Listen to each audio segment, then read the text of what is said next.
fishy, fishy. Yeah, fishy, fishy. There we go. We're on. There's another. Come on. Come on. Maybe not. Just one. We'll take it.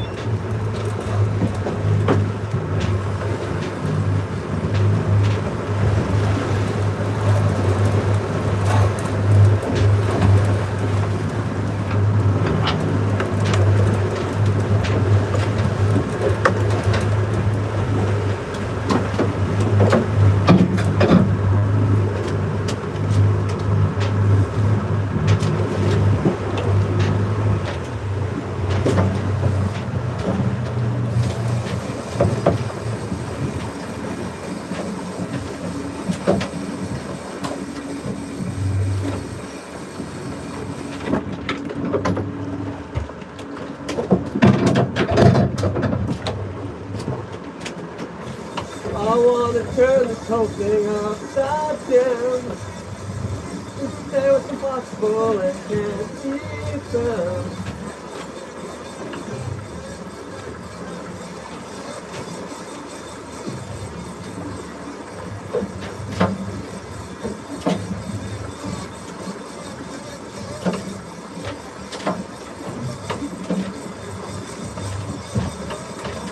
Clear those other lines.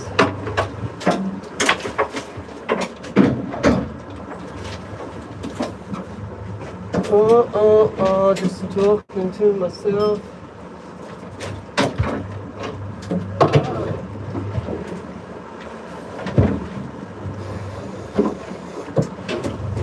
Slow right down now. Yeah, fishy, fishy. I'll tilt you so you can see a little bit better, but you won't see much.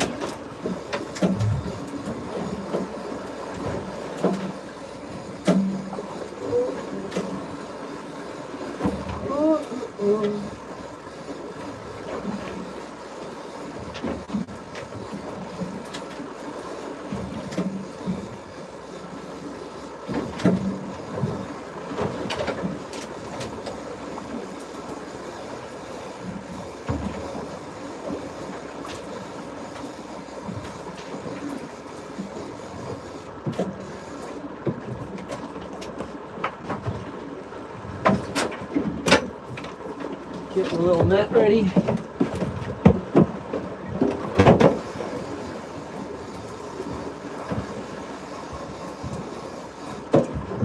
Steer the boat a bit.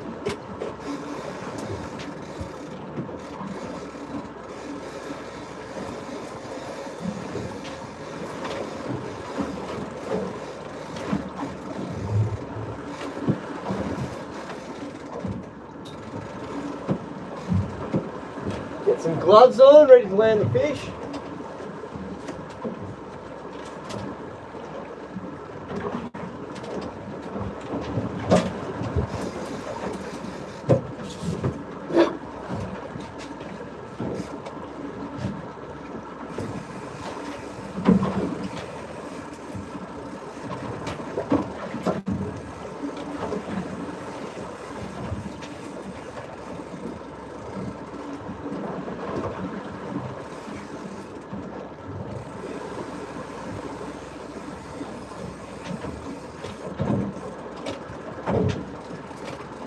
Come on, fish.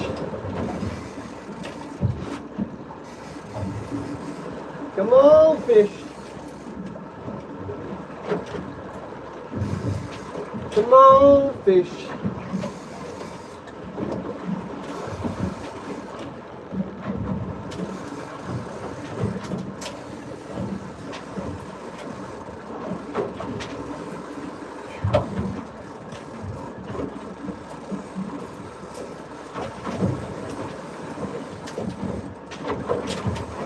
I can see it.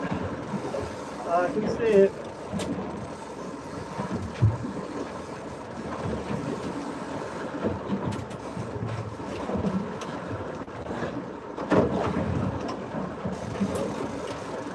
Here it comes.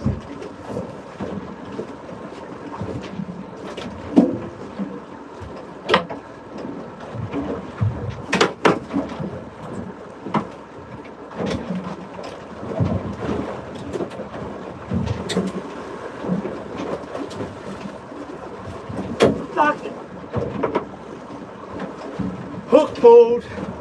Hook just pulled. Little head shake. Hook pulled out.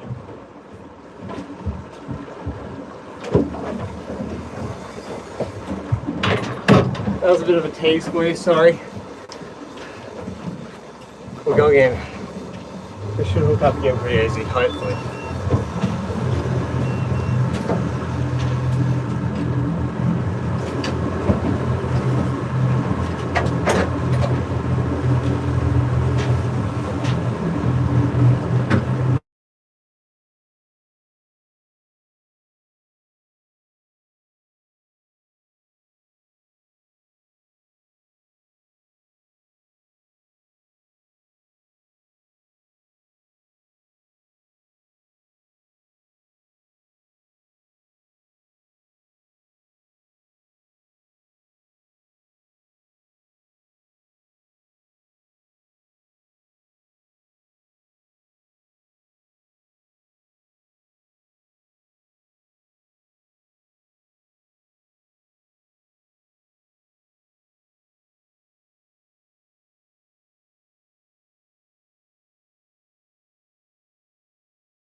We're fishing for southern bluefin tuna. I don't know how to fix the sound, this is a shame.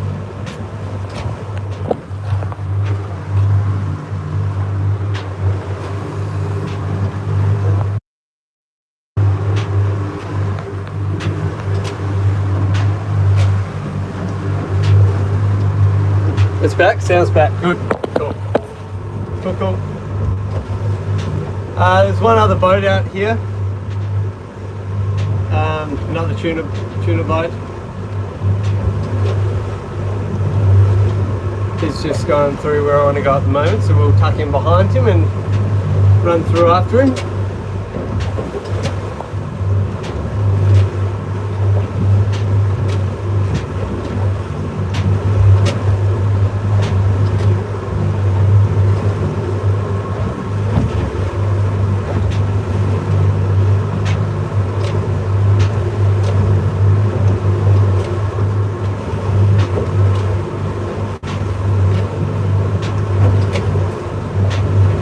Myself a water bottle.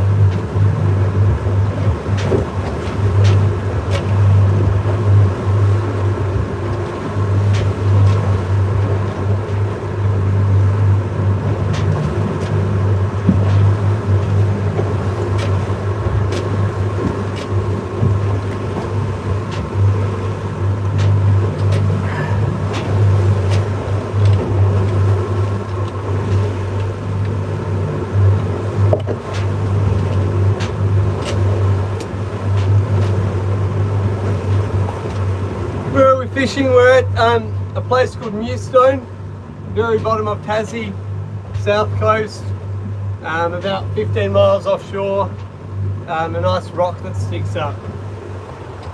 So I'll show you the rock. There we go, beautiful Mewstone. And then this is the south coast of Tassie. Running 4 rods.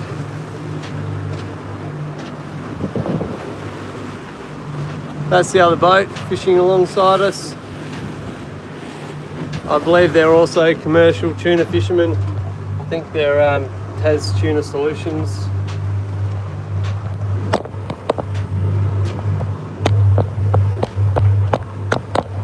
Oh, get this back on.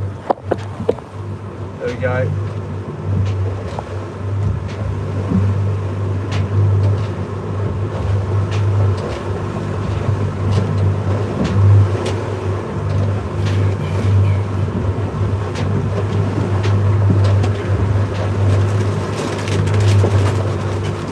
Get some little chippies going, give me some food, a bit of energy.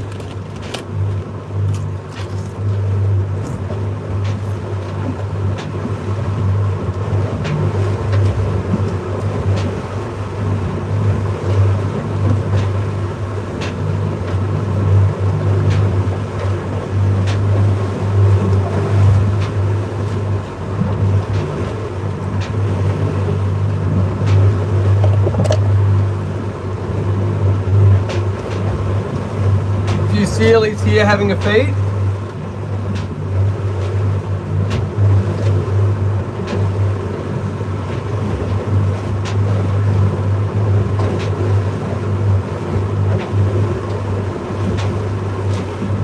Hopefully, something good for us.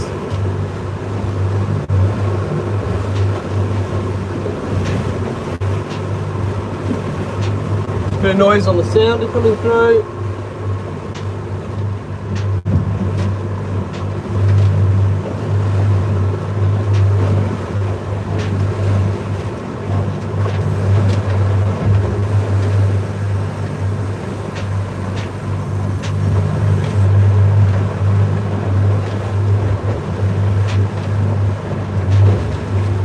I'm going to go through that again because that looks kind of good. Looked a little bit promising.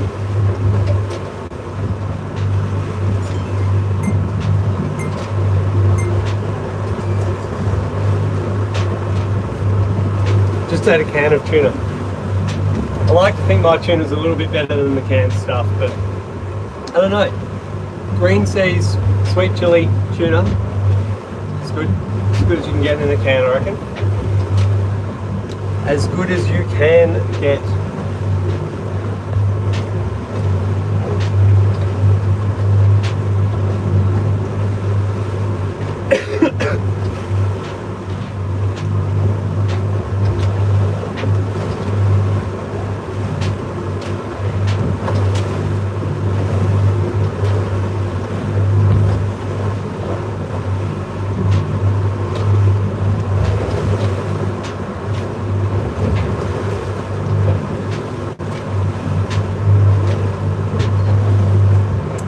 Live from the UK, wow, already got some international viewers, how good.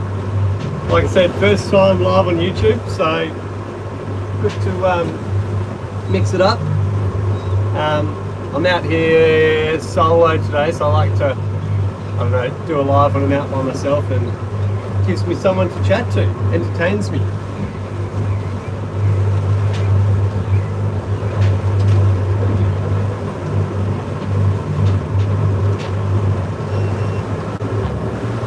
Going to put a few more revs on, pick the speed up a bit, see if that helps.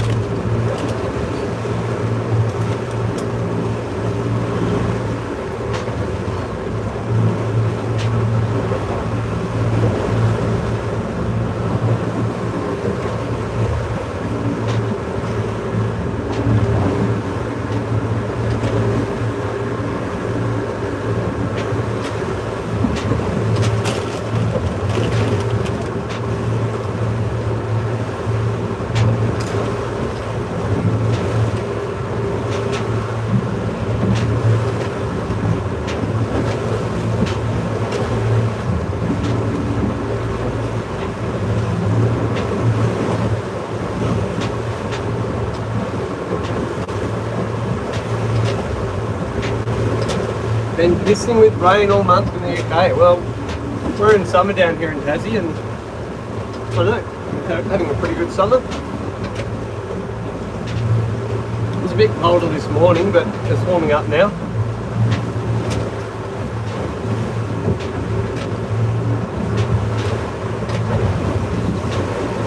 A little bit windy yesterday, but it's dropped out. About a 3.5 metre, 4 metre swell out here now, left over from yesterday.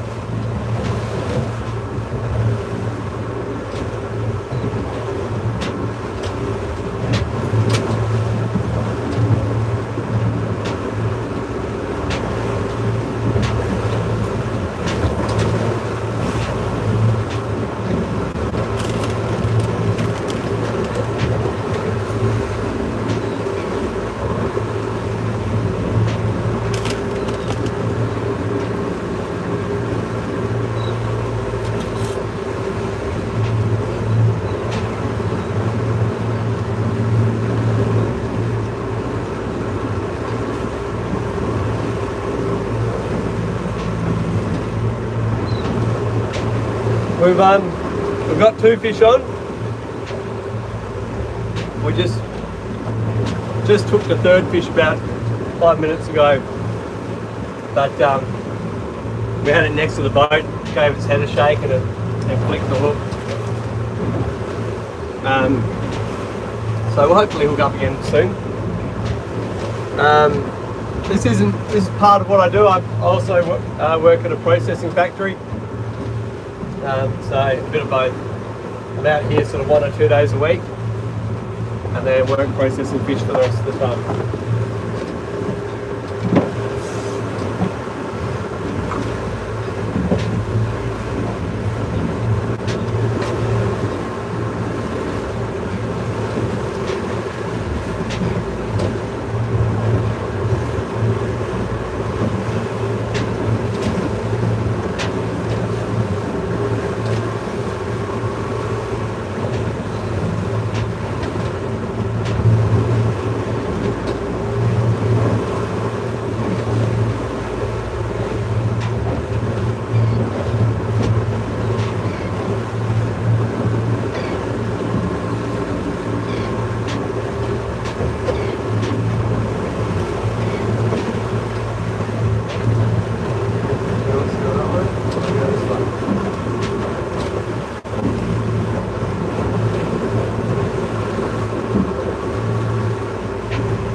We're trying to catch southern bluefin tuna is our target. So we've got 2 on already. Hopefully end up with a few more.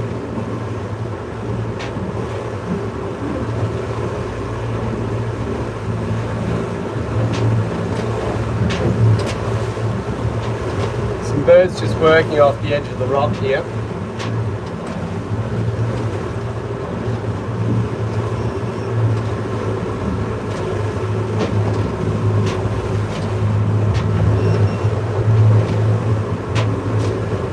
Weather looks kind of grey, yeah, a bit overcast, but that's good for the fish.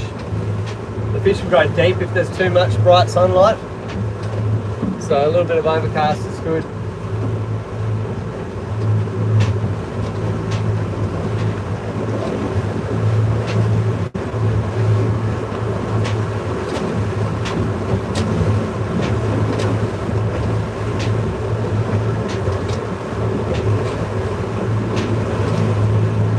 Yeah, fishy, fishy.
We're only 11 a.m. here, so we're a bit behind you in the UK. Are you sure it's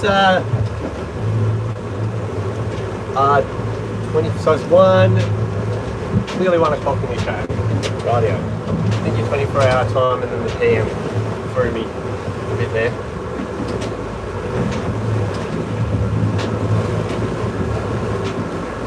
Staying up late to watch an Australian fish. How good. Hopefully watch an Australian catch. Be even better.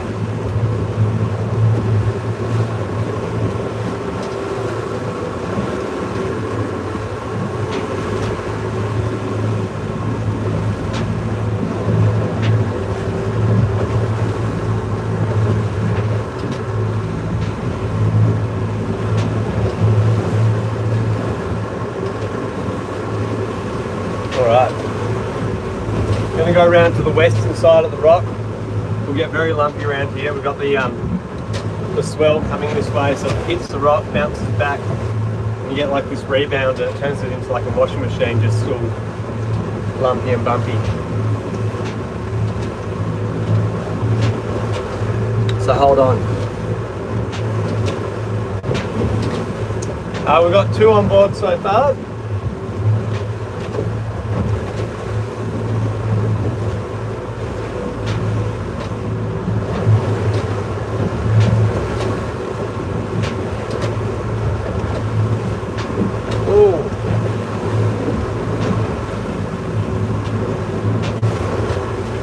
Good little squall of birds out wide here. Might follow up along the rock and head out.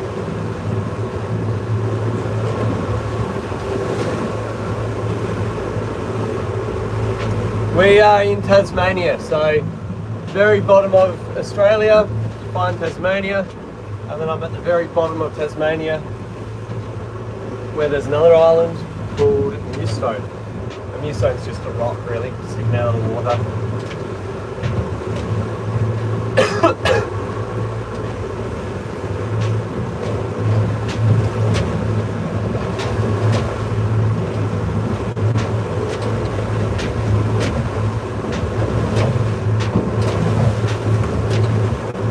Hey, fishy, fishy, give me a fish. Hey, fishy, fishy, it's my wish. Hey, fishy, fishy, won't you come and bite my line?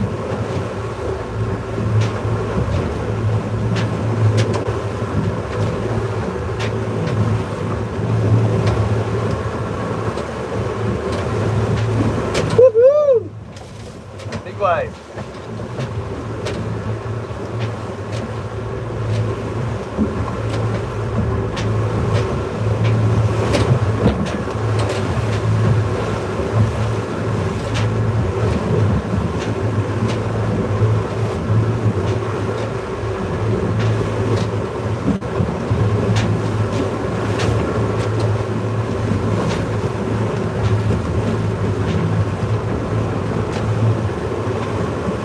What bait am I using? I've just got lures out there, so I've got 2 skirts and 2 hard-bodied lures.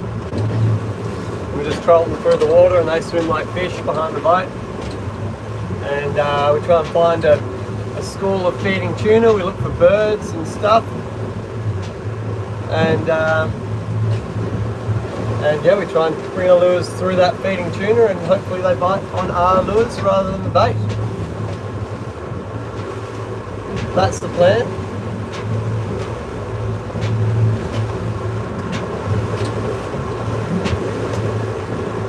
Plan doesn't always work though.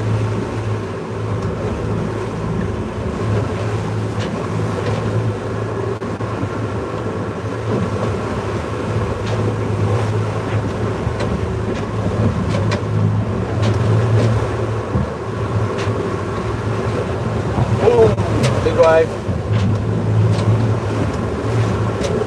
A little bit sporty in here.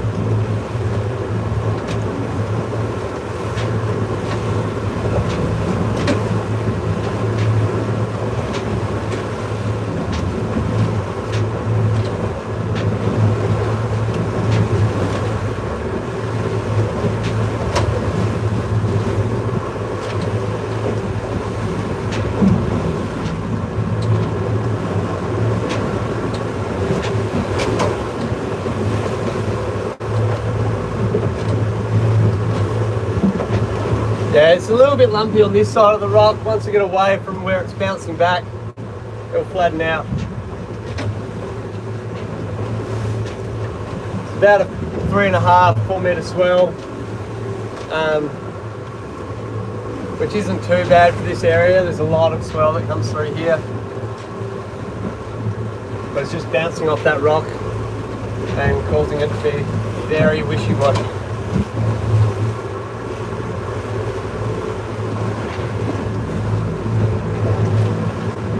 The boat's just headed over to the birds I saw out wide, and it looks like they've hooked up, which is good. Except it means they're going to sit there and I won't be able to drive through it.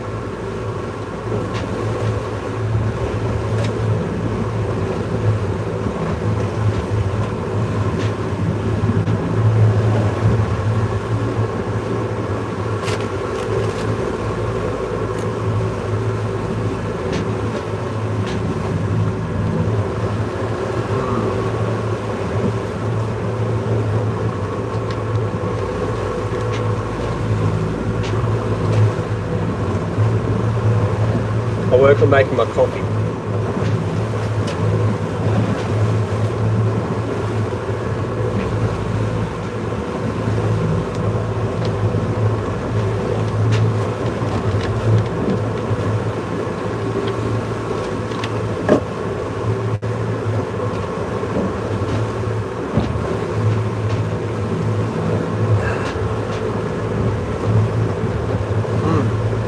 Yummy, yummy.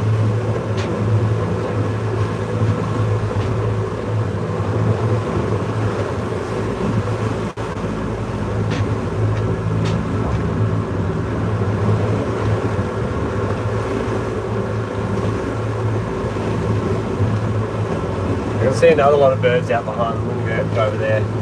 Keep giving these guys space. I've never fished around them before, so I don't know.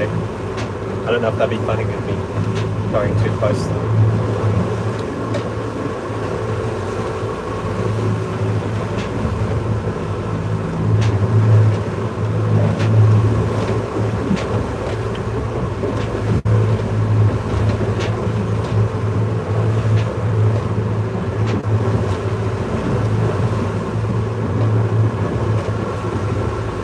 So I get competitive and I want to know how many fish they've caught.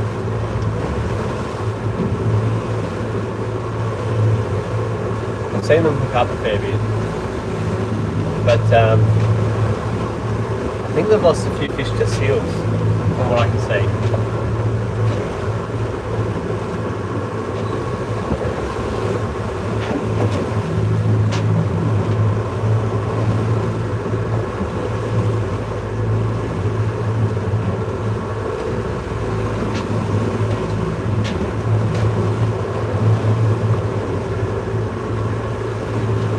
I think.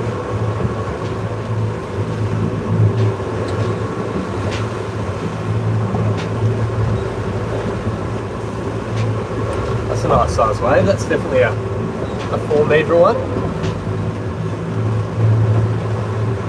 Up, up, up, up, up, up. Down, down, down, down, down.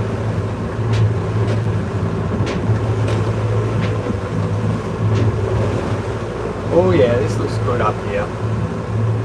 Looks good. Cross your fingers. I want everyone like this, please. If you're watching, cross your fingers. We need luck.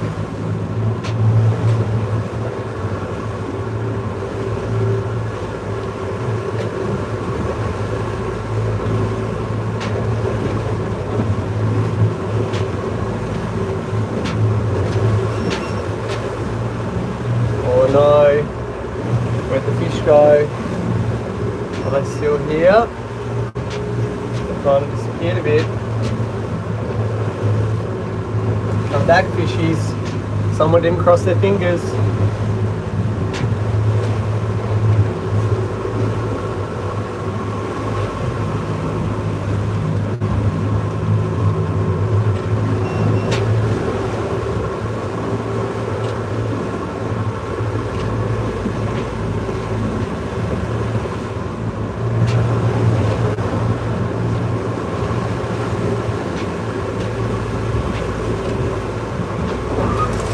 we go. Yeah. We're on. Let's see if we can pick up the second one. If not, we'll take it. Drop down a little bit.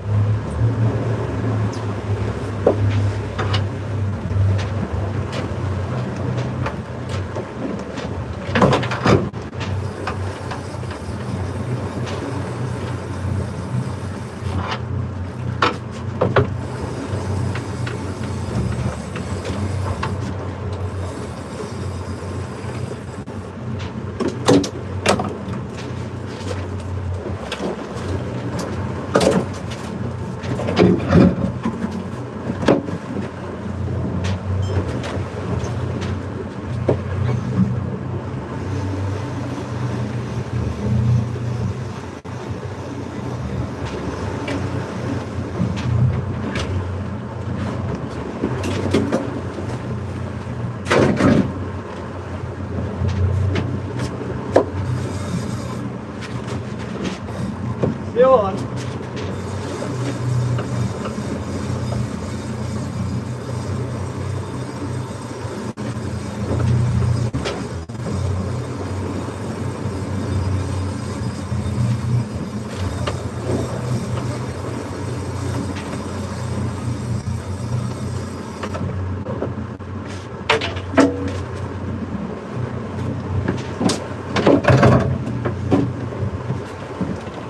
Slot down.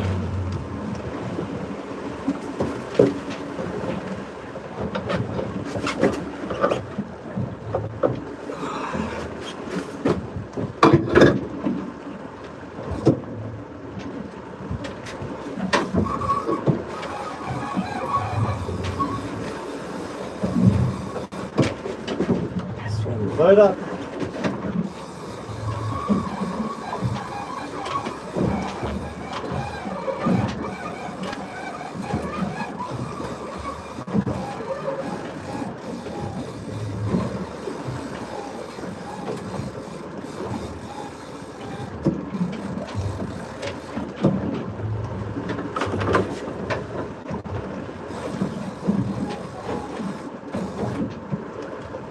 There's the little fish, I think. Got the gloves on, ready to land it. Gaff's ready.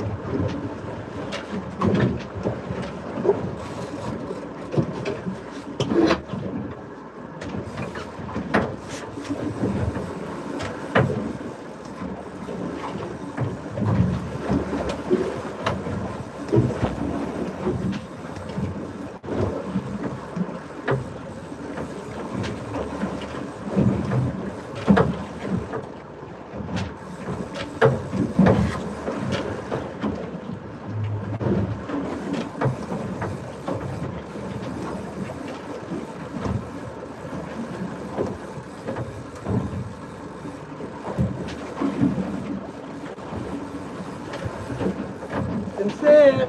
Got some colour.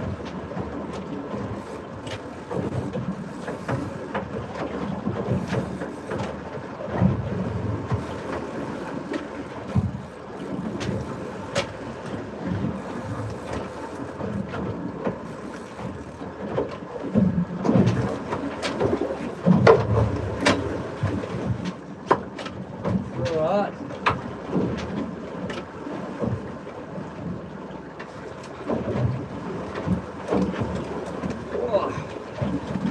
What's cool, fella?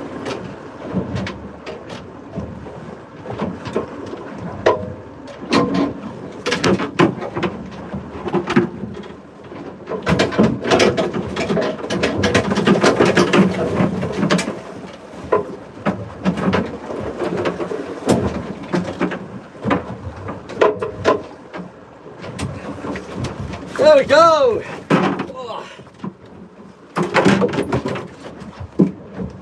Woo! Fish on. Not a big one, another 20 kilo one, but she's on.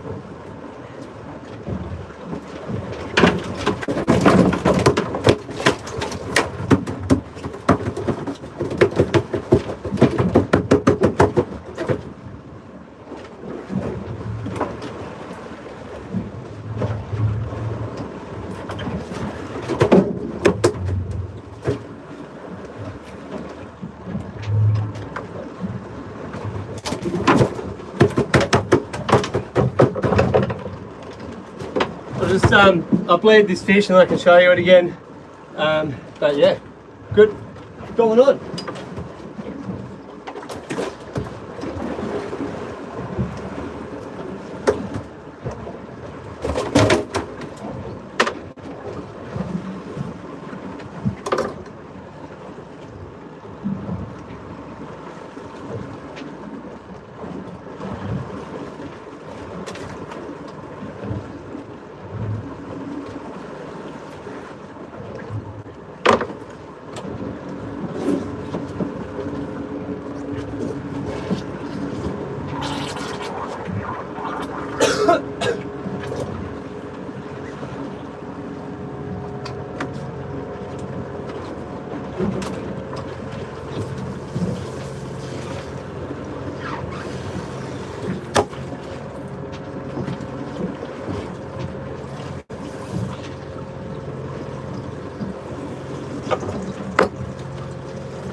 So bleed the fish.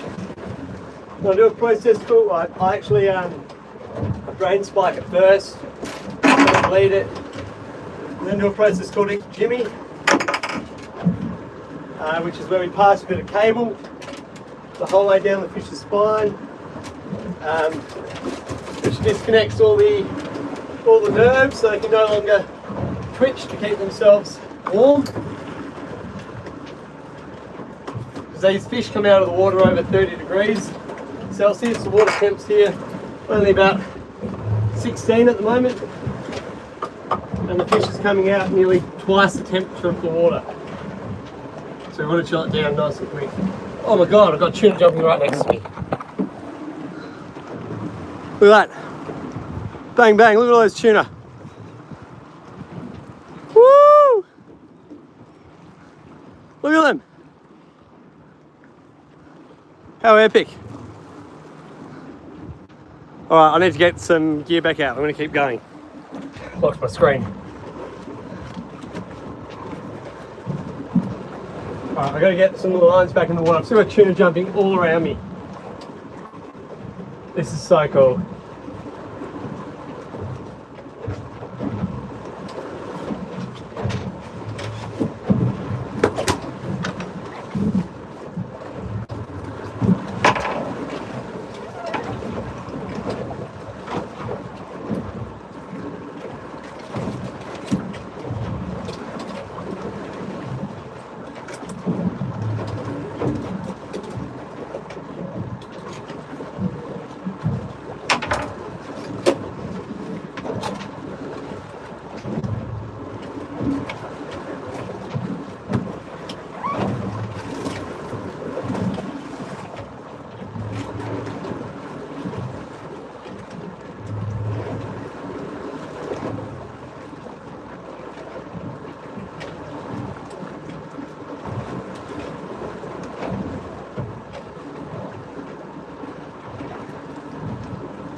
There we have it, that was our fish.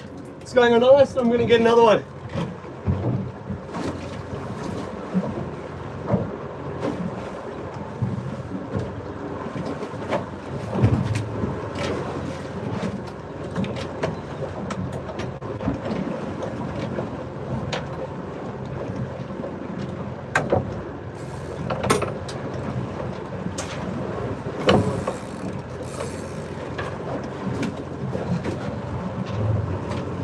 some revs on, get the skier out.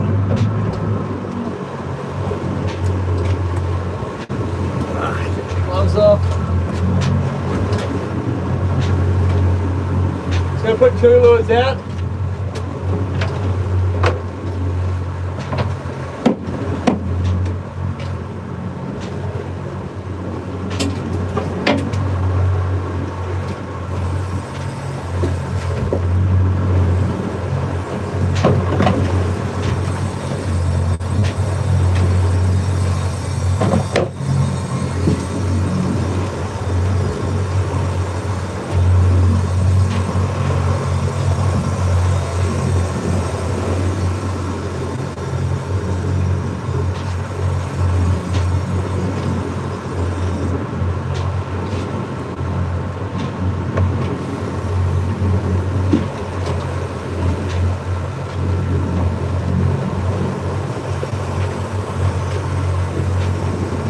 Why does this guy keep turning the fucking... Oh, sorry, I shouldn't swear. The same way I turn.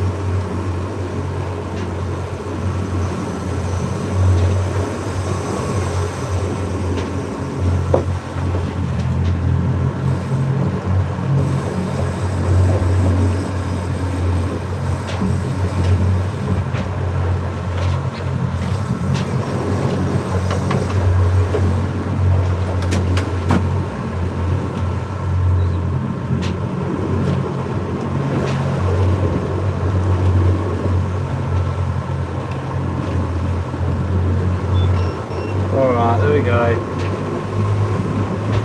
Back in action.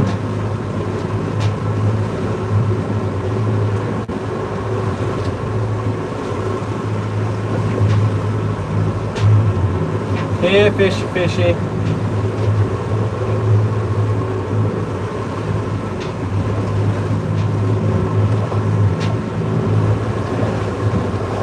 Oh yeah.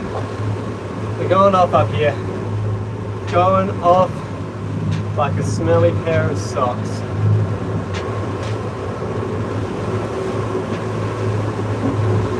Any moment now, cross your fingers again please.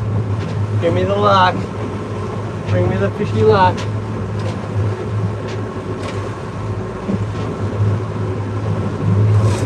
There we go, that's one. See if we can get a second one. Shorter time would be good, help us get the numbers up. Come on, give me a second. Give me a second one. You should be able to get a second one here.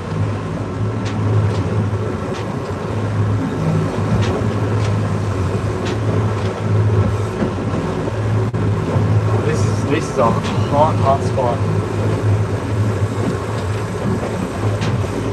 We got one on, I'm just trying to hook the second one on.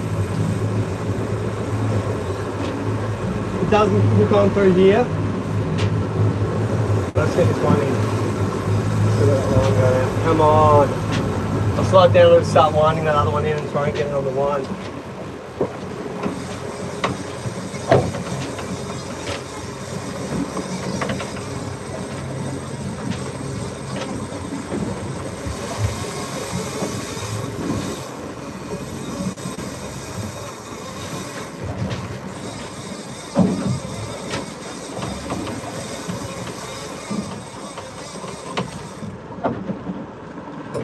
Just one, but that's all right. One works. One will work.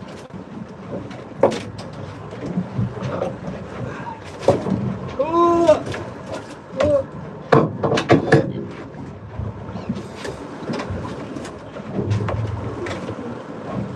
That's all right. Yeah, that's all right. That's all right. We're well clear.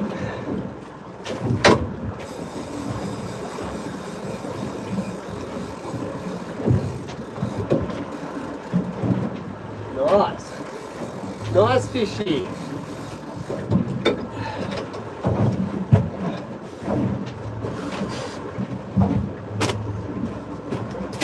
Nice fishy, good fishy, good slimy fish.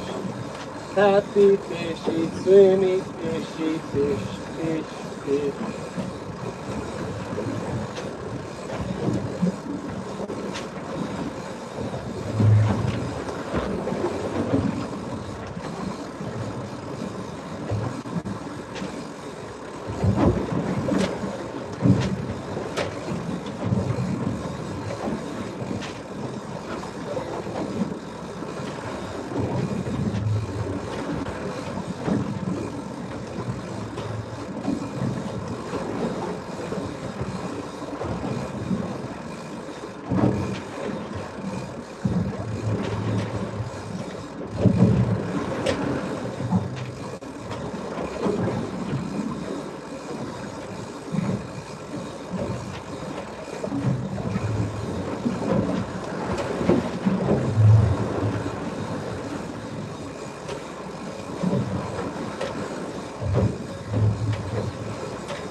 little bit more line to get in this time because I kept them going for longer.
Let's go, fishy!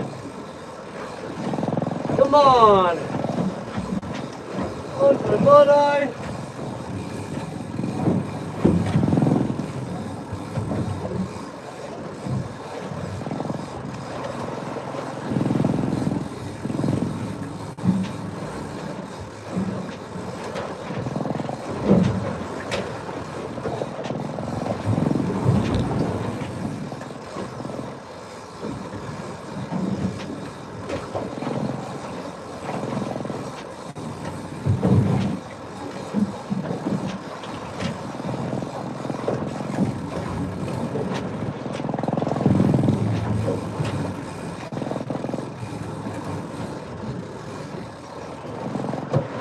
Get the gloves on.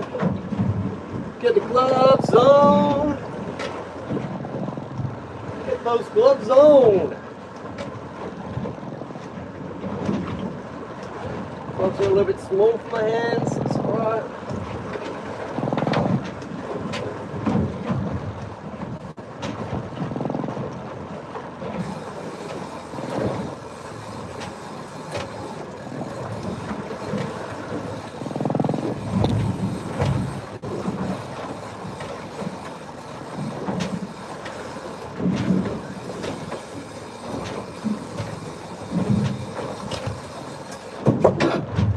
Rod out.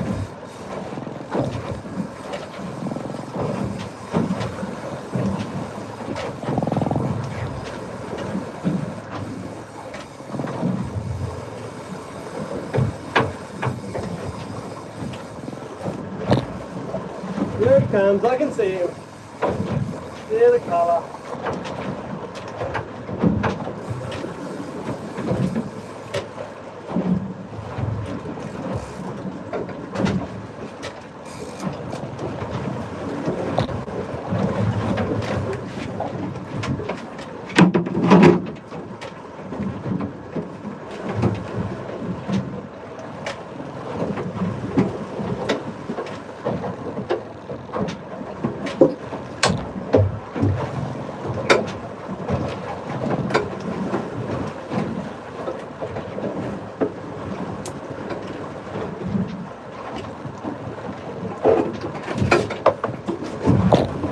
Fish.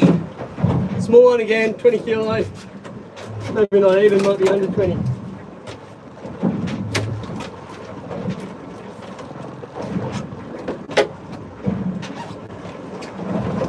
That's right, we're kicking away now. We're getting some fish on.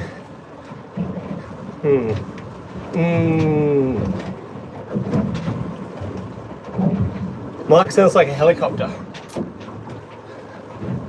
Maybe that will help.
Bang bang, another fish on.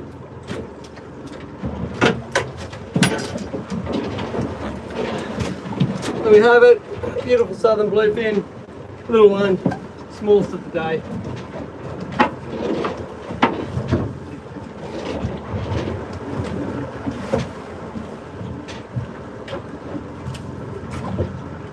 Straight on the ice.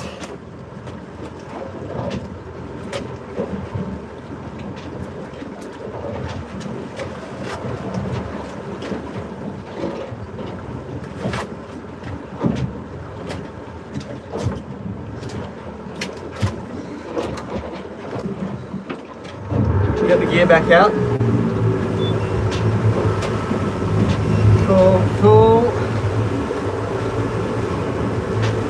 Glad I fixed that. Just the little camera mount was resting against the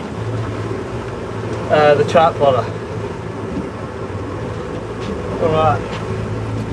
Take some gear.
What they're feeding on.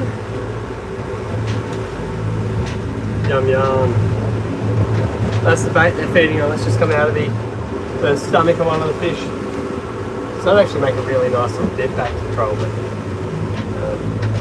I'll keep going with the lures for now because they're working.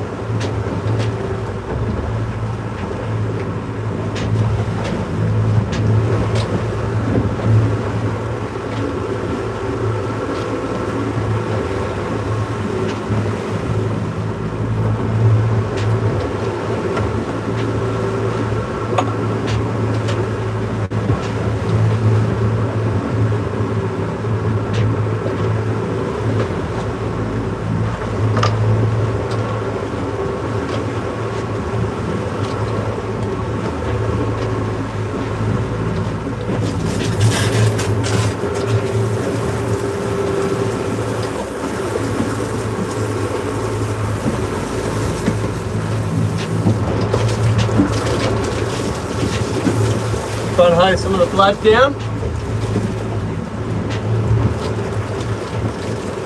Just let that run on the deck for a bit.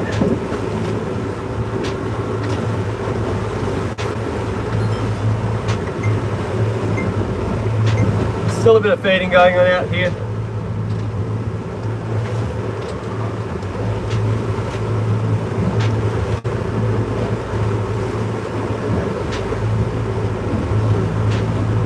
Got 4 lines back out again. I'd really like to pick up 2 or 3 fish at once. Just sort of helps you get that number up a little bit quicker. So, you know, think about every time we catch a fish, we've got to bring in the lines without a fish. We've got to bring in the lines with a fish,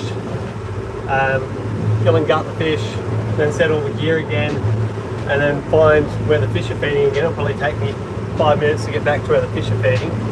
So if that whole process takes, I don't know, you just watched it, 15 minutes, but then to catch 2 fish in that time might only take 20 minutes. So, you know, the actual reeling in of the fish part might only take 5 minutes at each fish.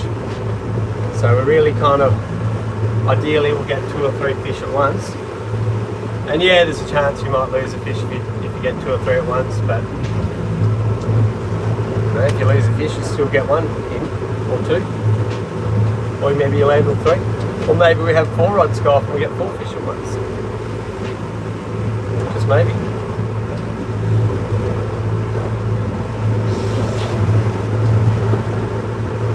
Maybe we have a sip of coffee. Yeah.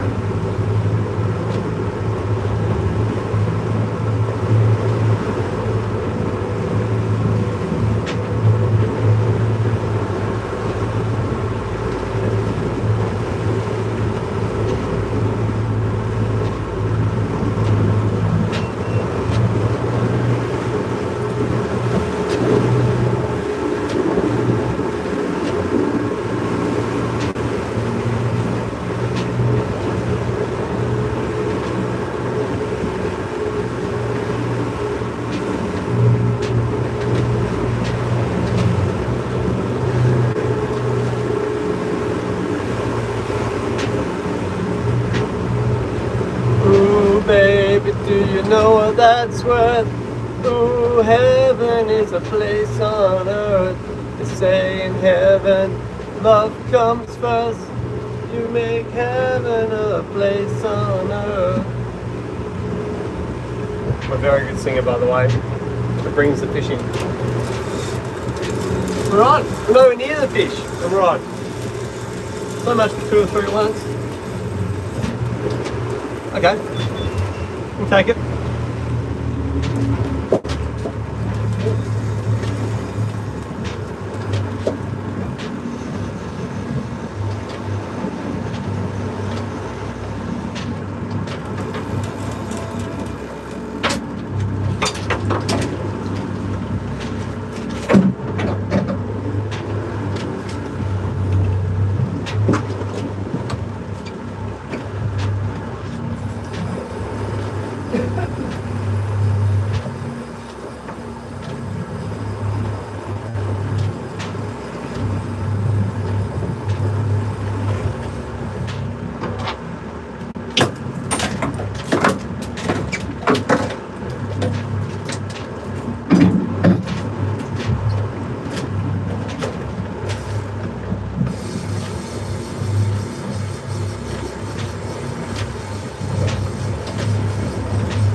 Been caught. We've also caught a fish, so.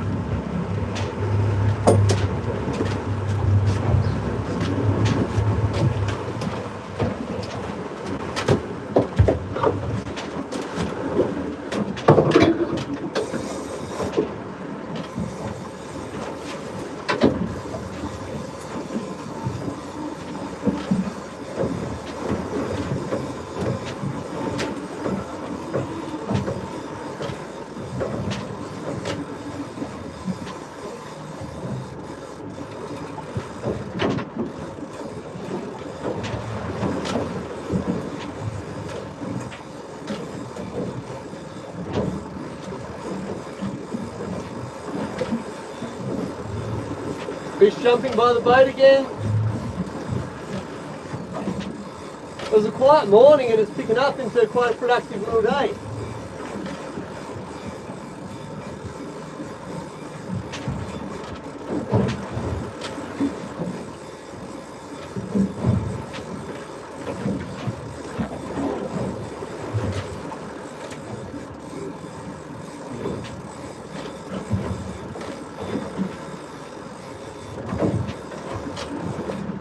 Get some gloves on. Gloves away. That's a hazard.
Yeah, fishy.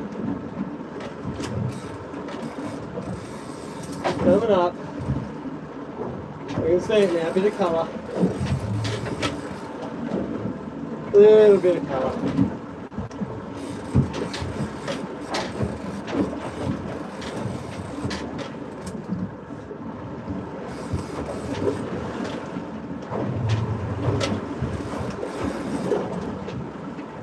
Getting the double on.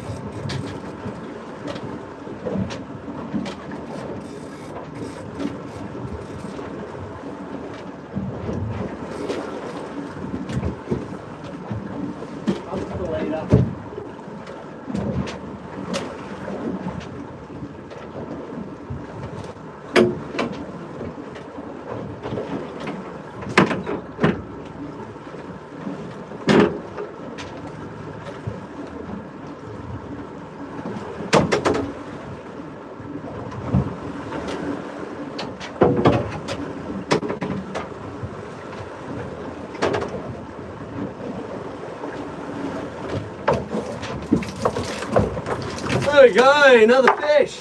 A little bit better size, probably more of like a 30, 35 kilo one. Probably shouldn't show you too much blood or else I'll get kicked off. There we go, we're ticking away now. I think that's fish number 5. 1, 2, 3, 4, 5, yeah.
Right, he's bleeding, he's been ickied. Enjoy at work? I do enjoy at work. How could you not enjoy a day at work when it's like this, hey? Weather's flattening off for us. Fish are coming on the chew for us. Yeah, it's good. It's about as good as it can be.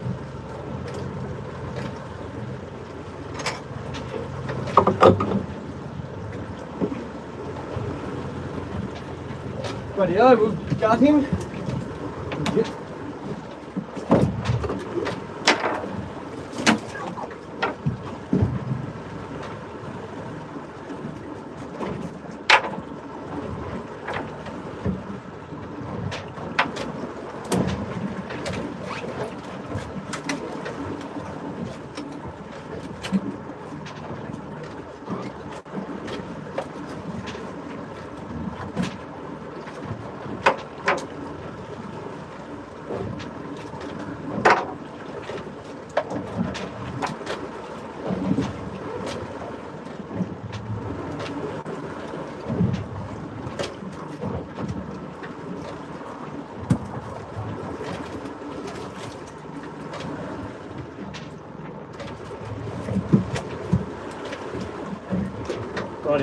Let's see what this fish has been eating.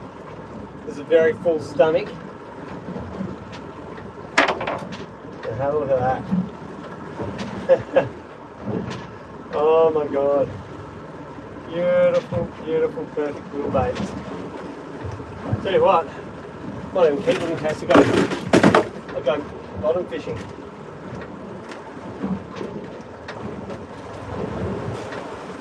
Little sauries. They are a little saury. Perfect little saury. Little garfish.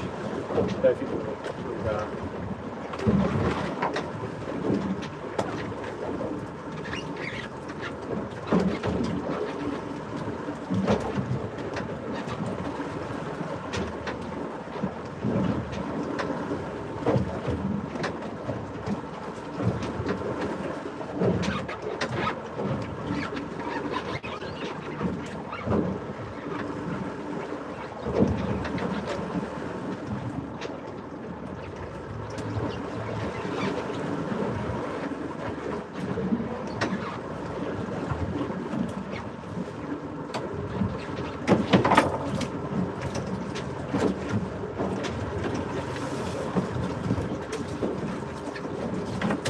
Beautiful fish, about vivid blue, ready to go on us.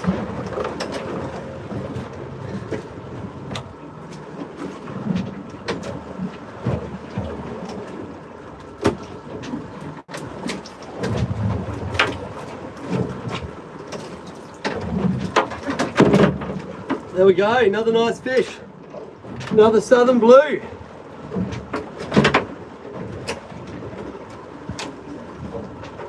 Bit bigger this one, probably close to 35 kilo nut.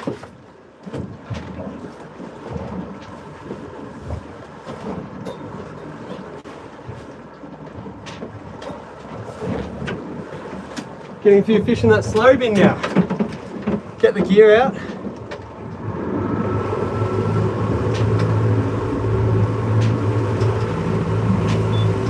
Do we ever find plastic? I haven't found plastic.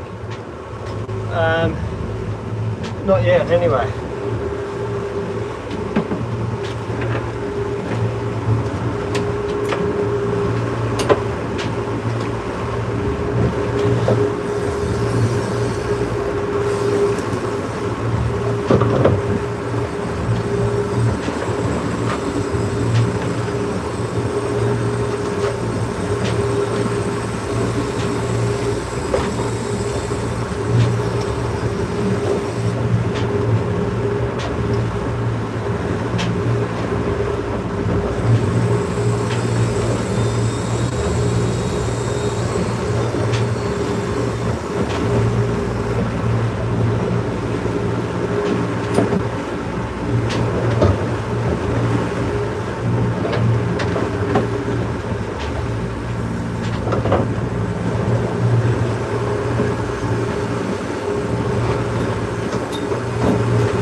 One more on.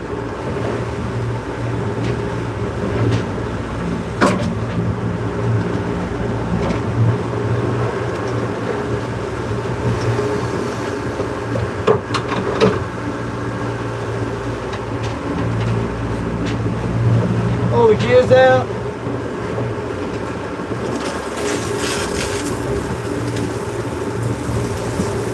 Get rid of some of this blood.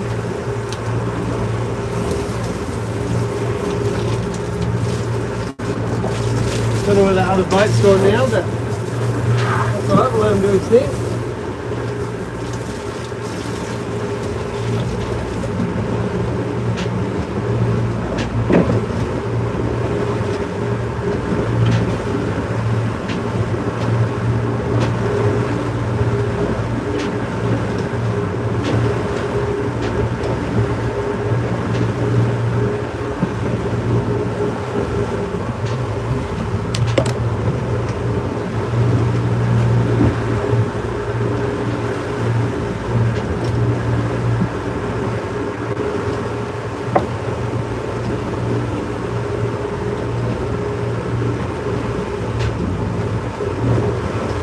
Oi, oi, oi. So, birds aren't feeding as much out here now. So there's a lot of these brown birds just sitting on the surface of the water over here, which sometimes is a bit of a giveaway that there's some tuna lurking below. So we'll give this a little squeeze, a little razz.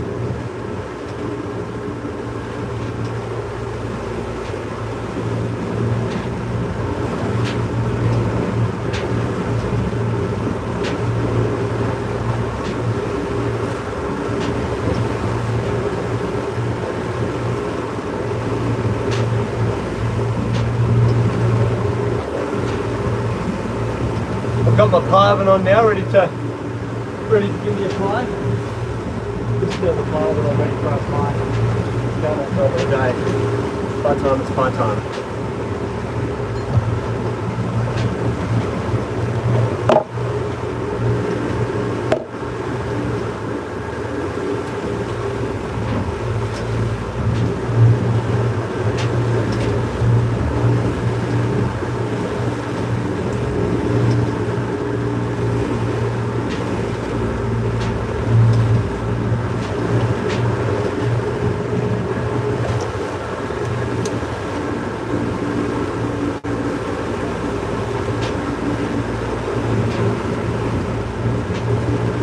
A little bit quiet now. It's amazing how quick it can change.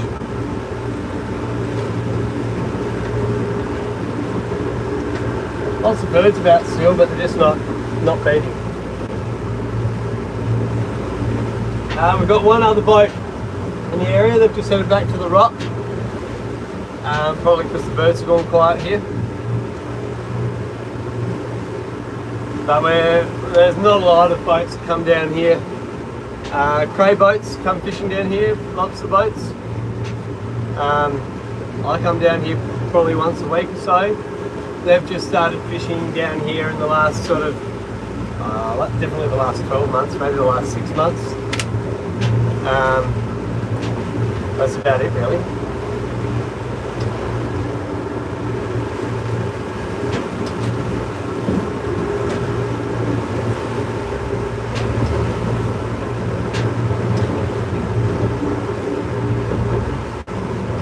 I reckon we'll find something out here. There's a lot of birds lurking, and I reckon the fish will resurface any moment.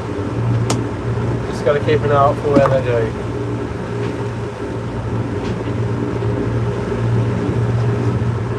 There's a reef off the south end of the rock, so I might actually scoot down that for a little look while I'm out here before I head back to the rock.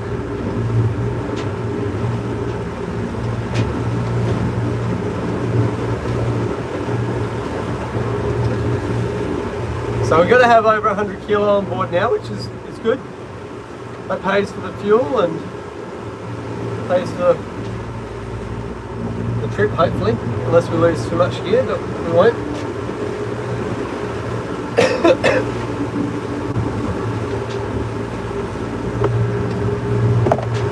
Little seal here having a look.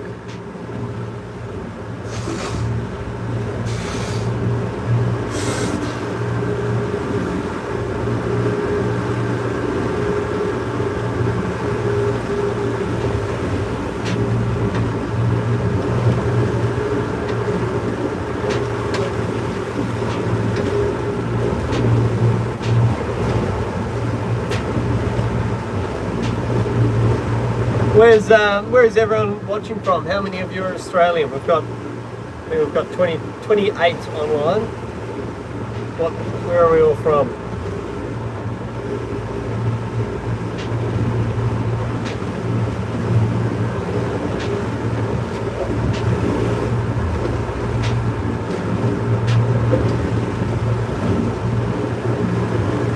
The water's flattening out a lot, which is nice. Calming off. Michigan, cool. Never been there. Never been over that way at all.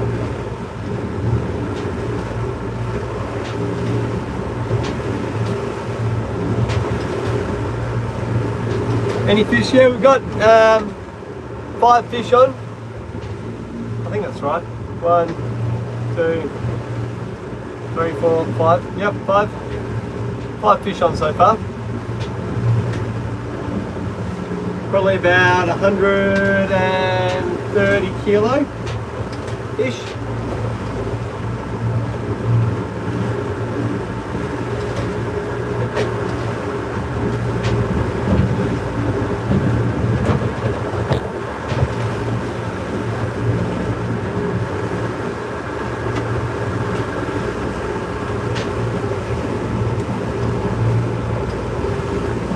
Q&A, retired pro fisher, cool. What sort of fishing did you do? Did you fish out of QLD or did you fish somewhere else?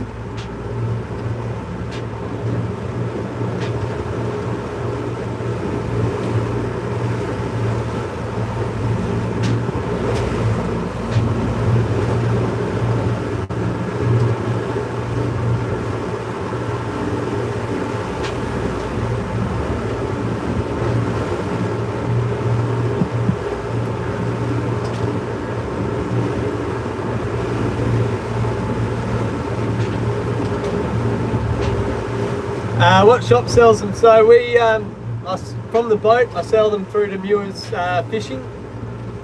It's like a fish processor, Muir's Fishing. They've got their own restaurants. They've got 3 restaurants down in Hobart on the docks there. So the tuna goes into those restaurants, and then they also sell out to restaurants around Tasmania, the Hill Street Group. Yeah, all over Tasmania. So yeah, there's a lot of we keep all our fish in Tassie locally. We don't send any over to the Melbourne markets or international markets. And yeah, depending on how much I catch, if I can only put a couple of 100 kilo on, most of that will stay in the restaurants of Muir's.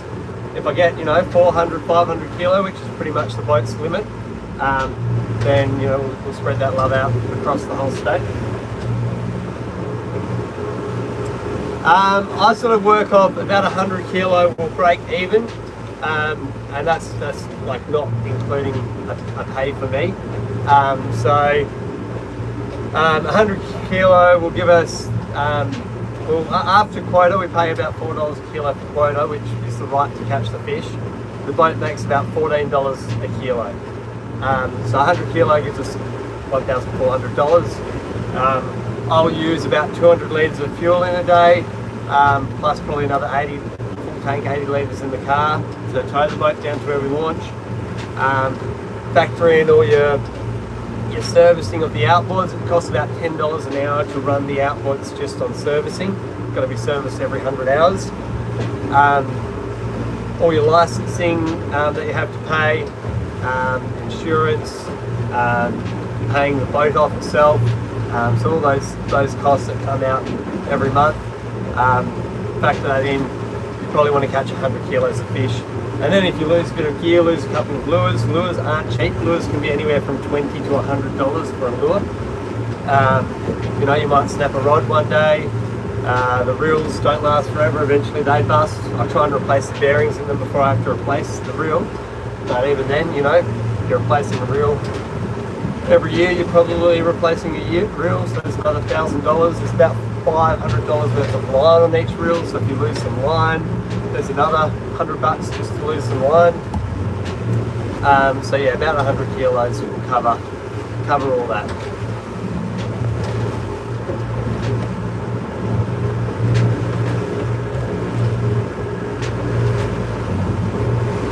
Cool. What's the oyster company you're from, mate? We buy a fair few oysters out in the processing from all sorts of places. Some of the bigger companies like Yumba and Tok, and then as well as a lot of the smaller sort of owner-operator ones.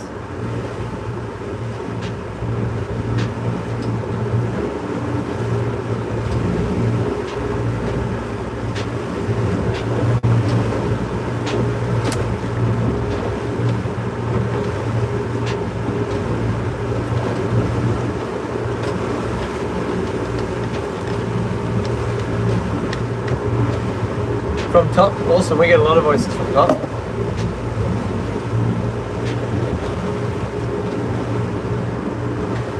Nice, worked on a prawn trawler. Cool. I've never done any prawn trawling before, so I don't know much about it, to be honest with you.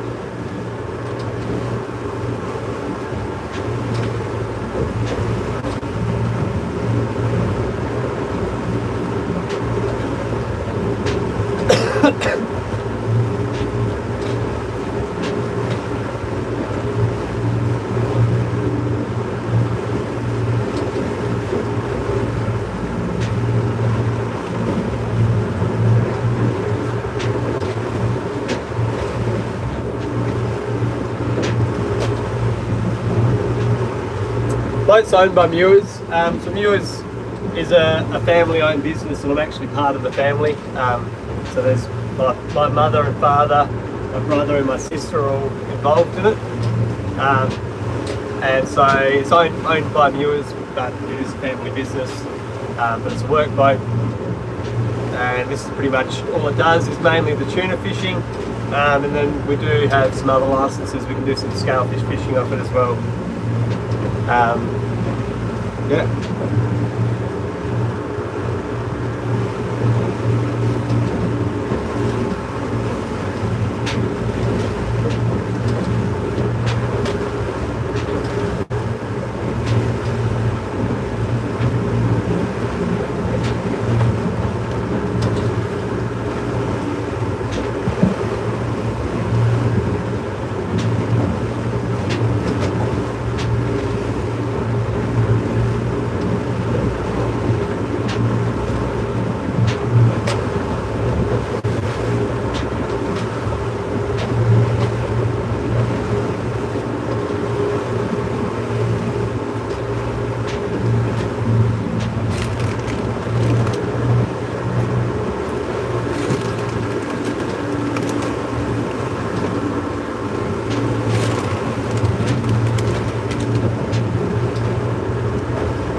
See some birds, looking feedy.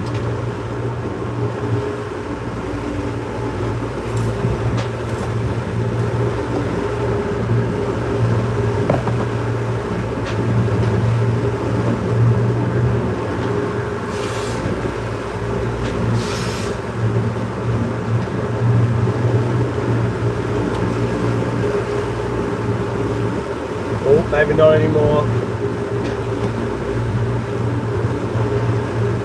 Start thinking about it.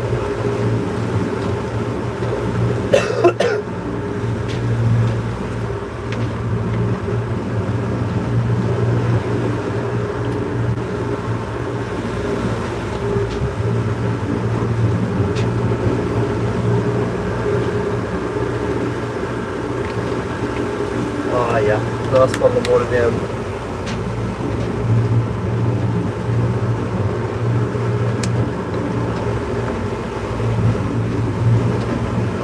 Over there, Jack, you volunteer. To be honest with you, I actually really like fishing by myself. You've only got yourself to blame when you lose a fish that way. And the way the boat's set up, it's very doable. You can be on the rod and still drive the boat. Everything's just nice and in reach.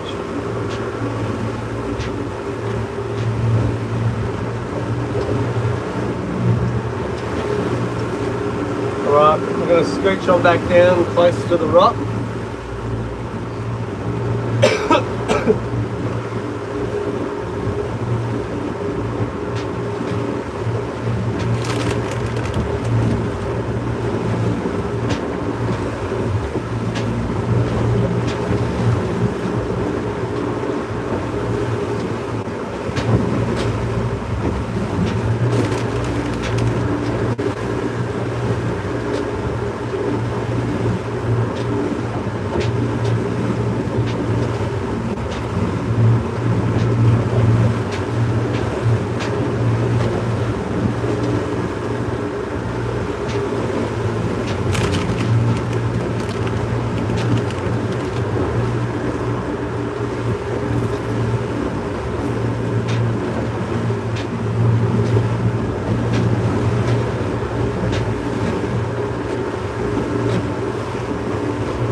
It is a good day for it. Wind struck out.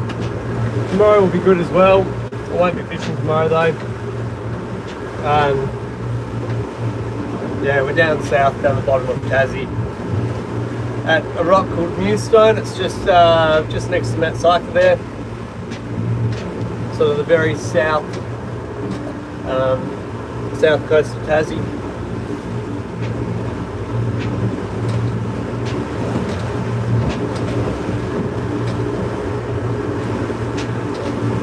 Come on, fish.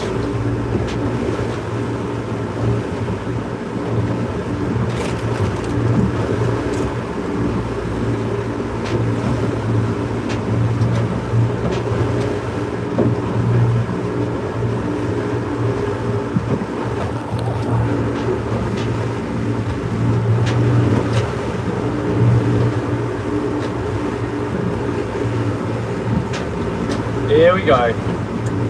Here we go, here we go, here we go.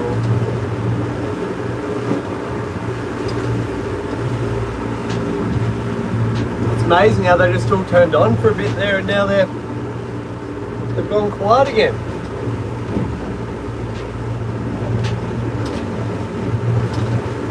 They're on lunch break, it's just gone 12. Speaking of, I'm going to put my pie in the oven.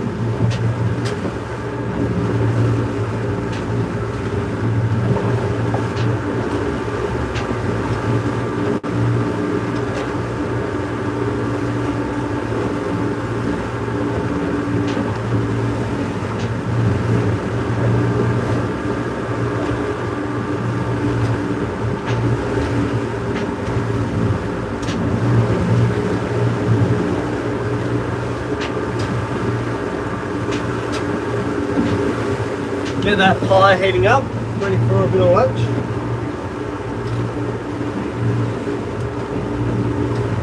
See some birdies up ahead. See what we're doing. They see what they're doing when we get closer, and they can see what we're doing when we get closer. And I'll be watching them watching me.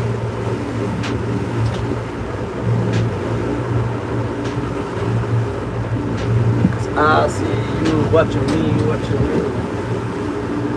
Now you see just where it's gotta be.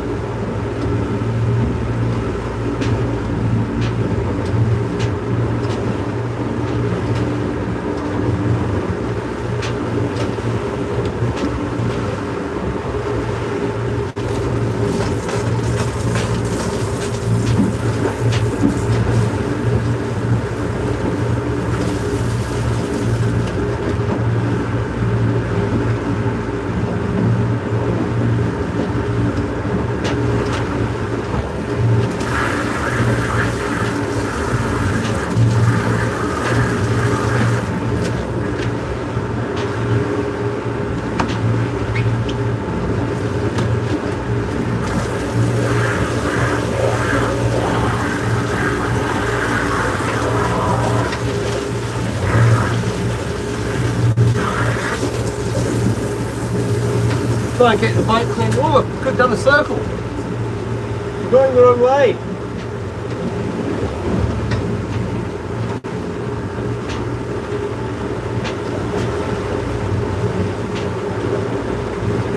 Right, we're back on track.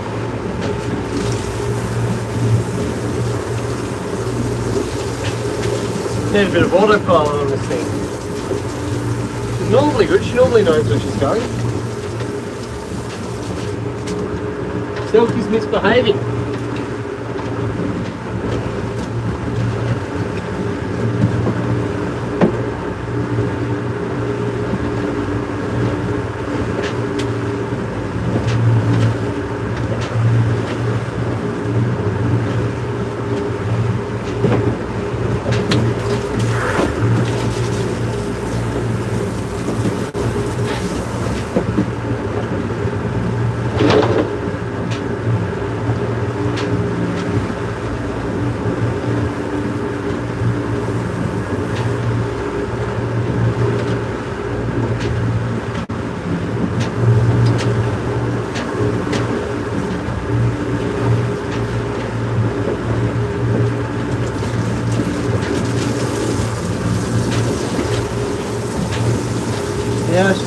looking a little bit more respectable, a bit more ship shape, so to speak.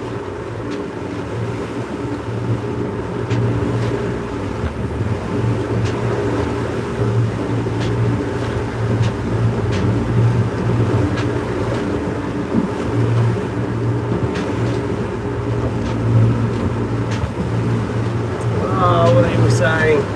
What kind of boat is it? It's a 7.3 metre plate aluminium centre console, built in Tassie by a boat builder, Fabs, the company. Paul Harvey's his name, but I don't think he's really building many more boats these days. So really good commercial boat. Solid as, great boat. Looks like a good day for fishing. Yep, it is a very good day for fishing. We just need to find some fish again. We had a little hot run there for a second, and now it's kind of calmed down a bit again. What's the cost to run this boat? Look, it's about $1,000 to run the boat for a day. Fuel, servicing fees, servicing costs, licensing fees, insurance, lose a bit of gear, break a rod or something, about $1,000 for the day. So not cheap. We'll burn about 200 litres of fuel, so you know straight away that's already like $350. Plus to get the boat down here in the car is another like 70 litres or so, pretty much a full tank in the car. Costs about $10 an hour to run on servicing costs. Engines have to be serviced every 100 hours. There's 2 engines, so it's 2 engines to service. Most often, by the time you get it serviced, maybe replace the pads on the brake trailer pads as well. Bits and pieces. It often ends up being about $1,000 for a service. So that works out to be $10 an hour. And then, like I said, you got licensing, insurance, and a bit of gear loss as well. About $1,000 for a day. Yeah.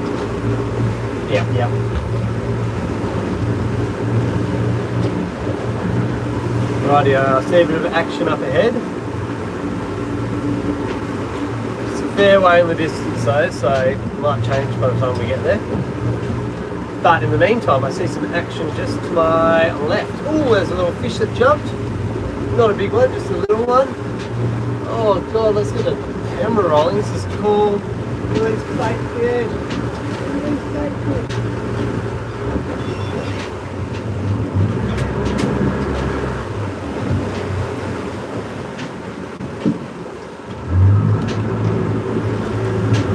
Come on.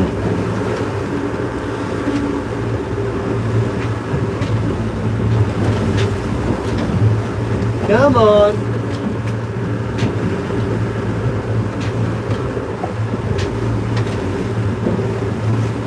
No, bingo. Spin around.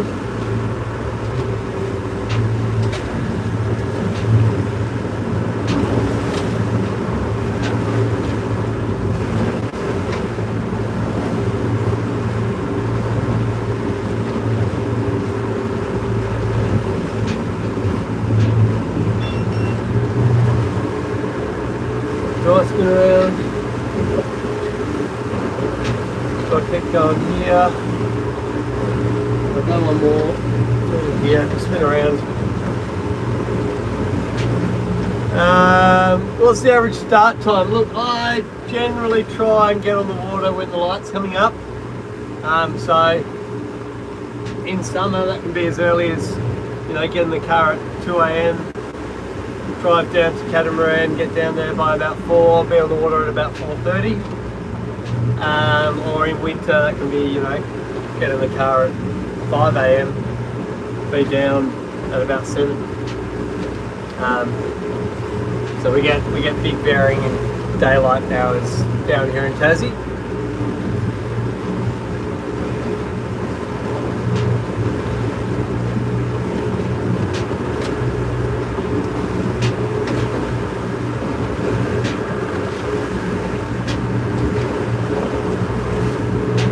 Yeah, fishy. Yeah, fishy, fishy. Yeah, fishy, fishy. There you go, fish.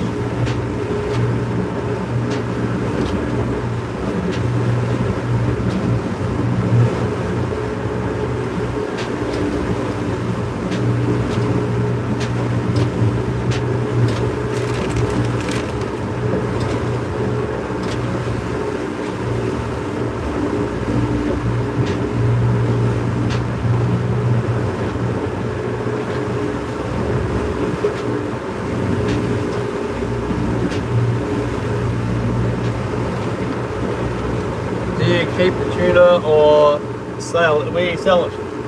Sell the tuna. So commercial fishing, catch it, sell it. Which is good. Good, good, good. You never need more than a kilo of tuna.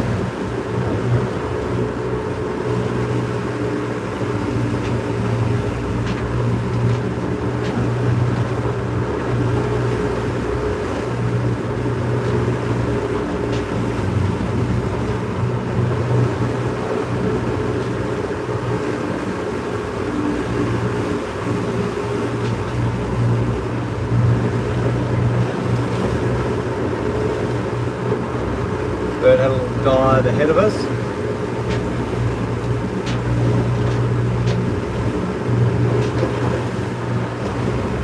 Something stirring around out here. We saw some tuna jumping, chasing backfish before.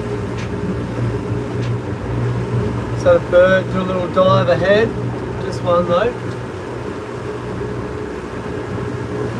There's a fish around here.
Any wild salmon in the area? No, no wild salmon, just tuna here. We don't get wild salmon down, but we get something called an Australian salmon, which is not a salmon. We just called it an Australian salmon. But yeah, we don't get any true salmon down here wild in Australia.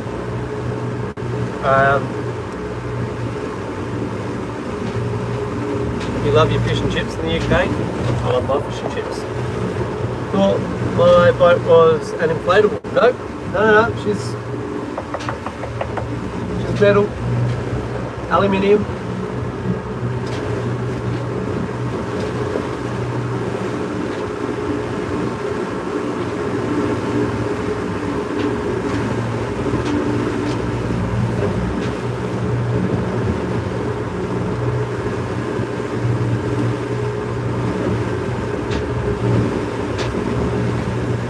Rightio.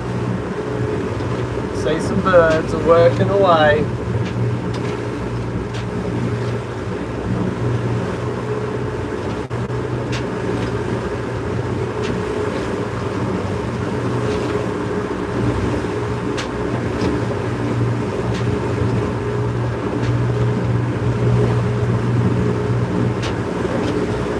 This is going to be it. We're going to get a double hookup. Cross your fingers and your toes.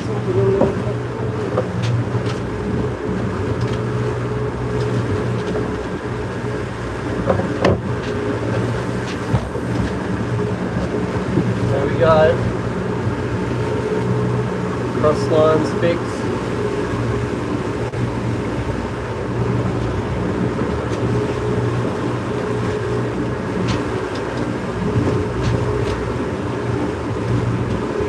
Bit of feed coming through now.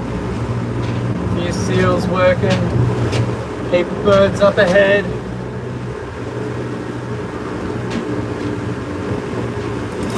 Hey, there's one. A little bit too early.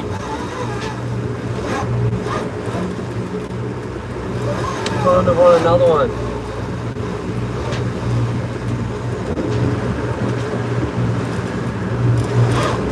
Come on, give me another.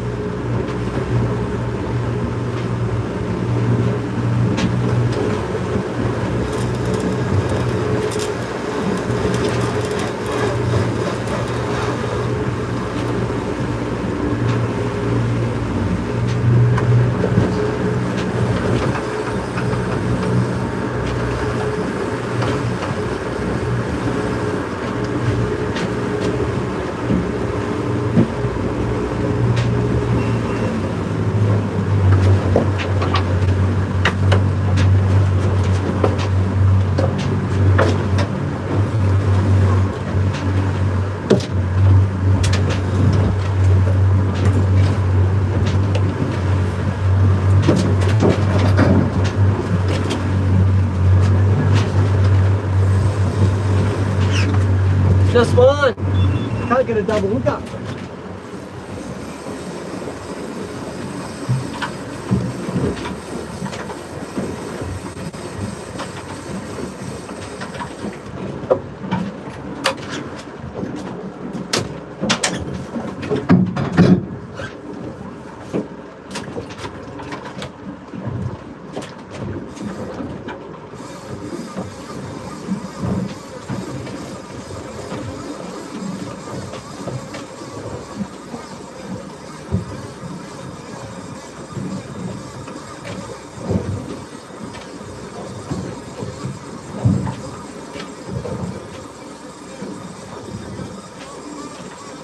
We're on. We're on.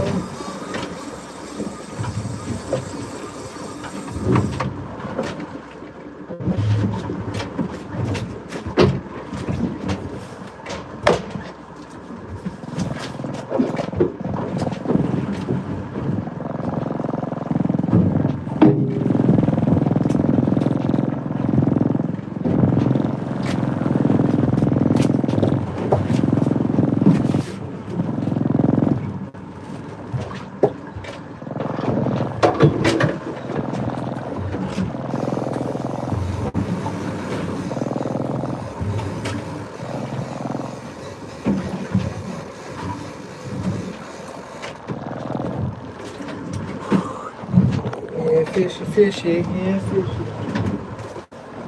Yeah, fishy, fishy, yeah, fishy. Steer the boat. Fish.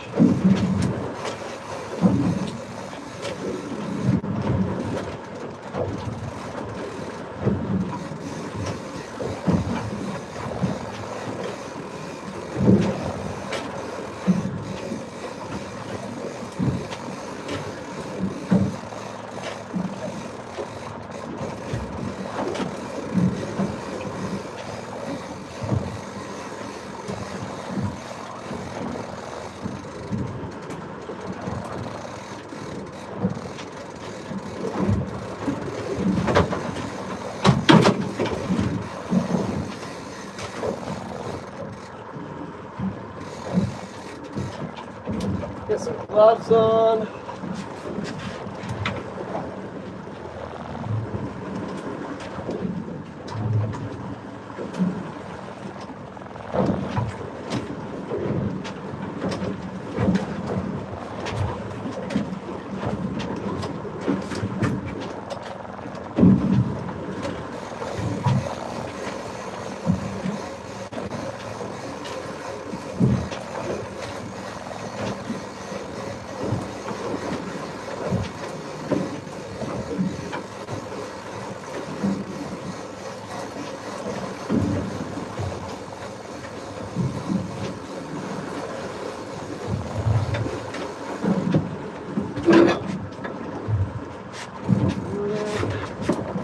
the other boat.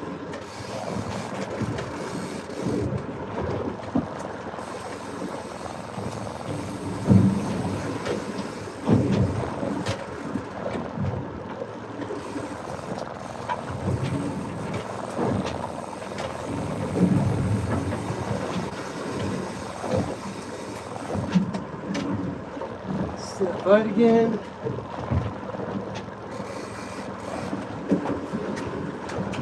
Oh yeah. A little bit of weight.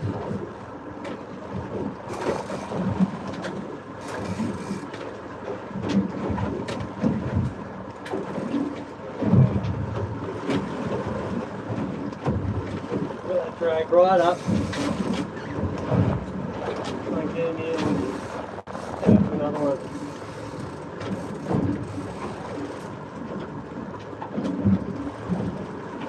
Might be a better fish.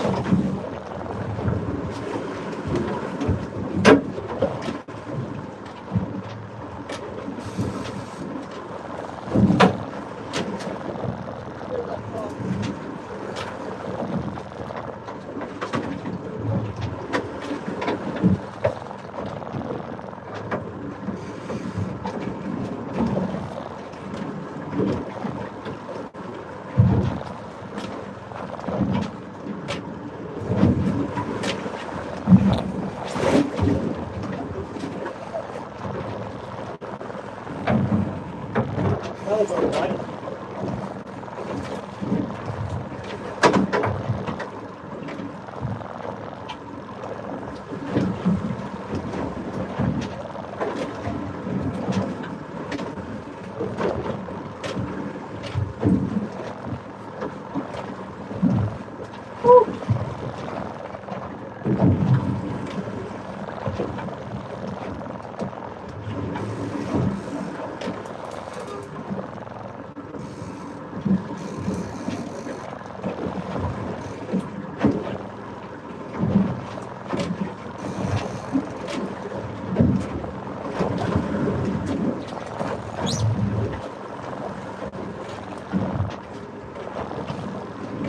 Doesn't want to come up.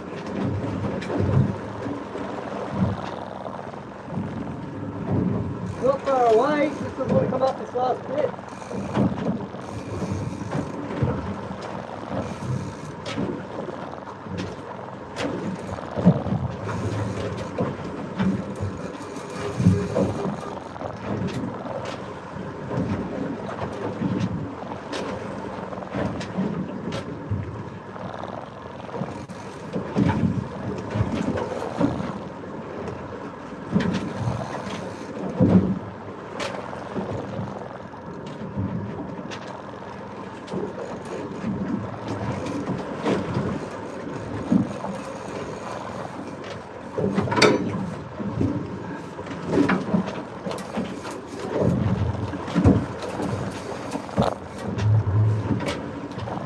Definitely a better fish.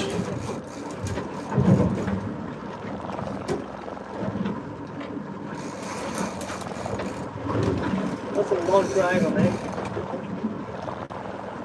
Should have definitely put the belt on this one. I was expecting another little 20 kilo, 30 kilo fish. Being able to muscle it in.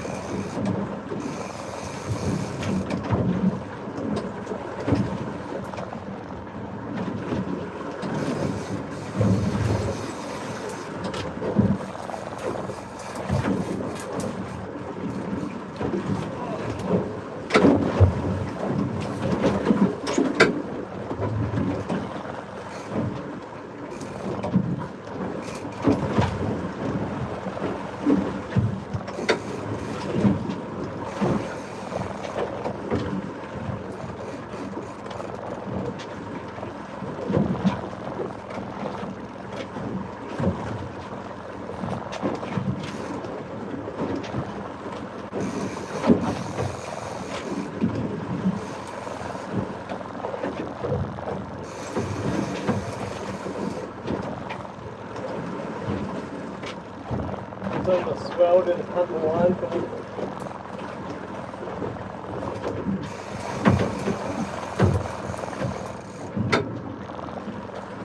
Take my my arms a bit. Come on, fishy!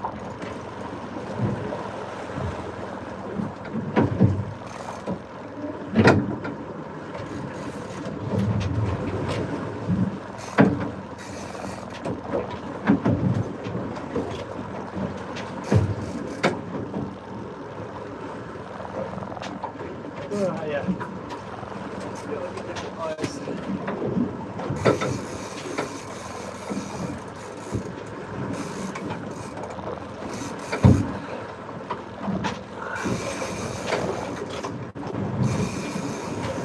Here he comes.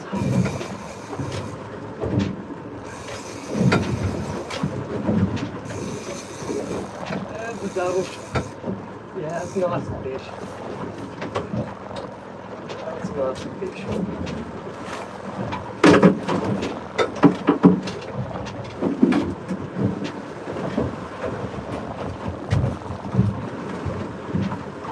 There we go. That's more like I'm looking for.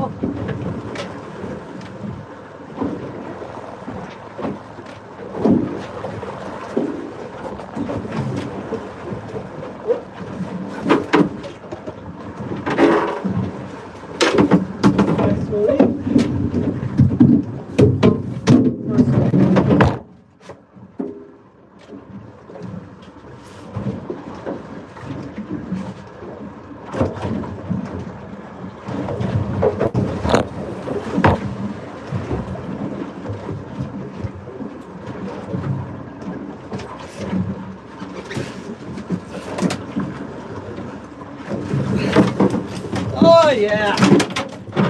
Woo! Yeah. Oh, nearly lost my camera. Woo! Better fish. Better more like a 6 kilo fish.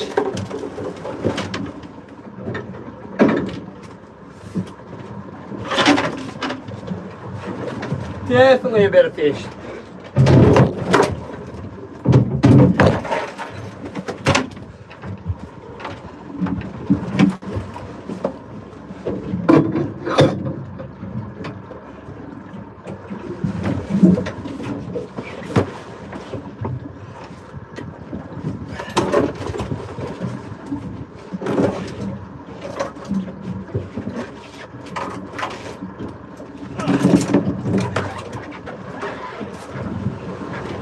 Nice one.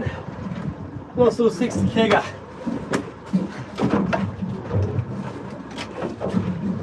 Oh yeah. Let's go. Yeah. Spin him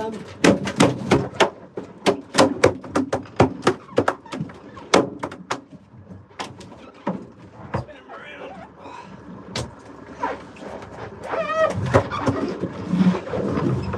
Just give him a little brain spike.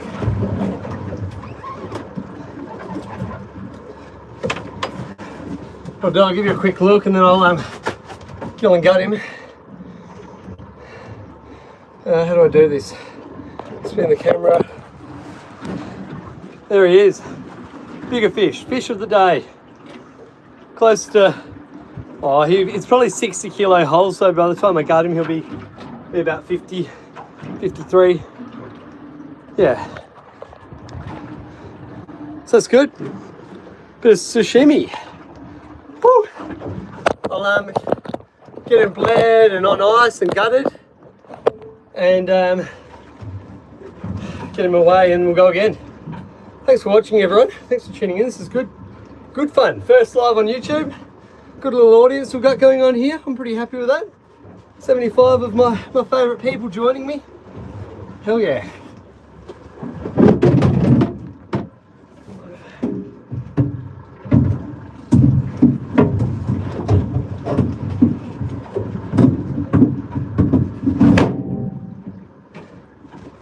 Oh, I definitely should have put that gimbal harness on for that one, but I didn't, so that's too bad for me.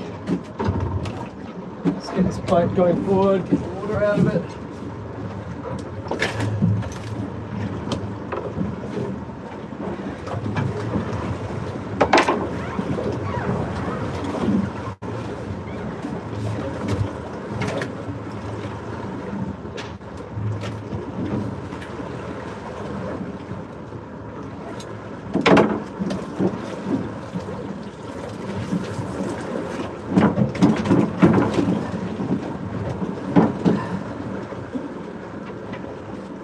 There we go, it's bleeding nicely now.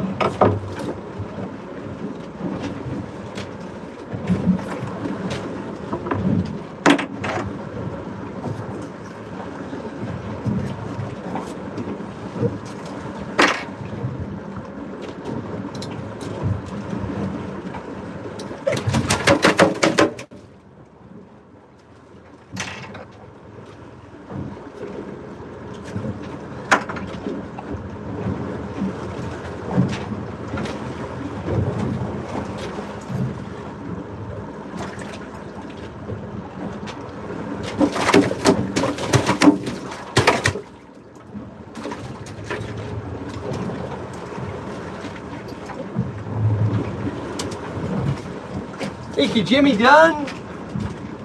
Catch all those nerves, keep the fish from hurting himself, or keeping himself warm.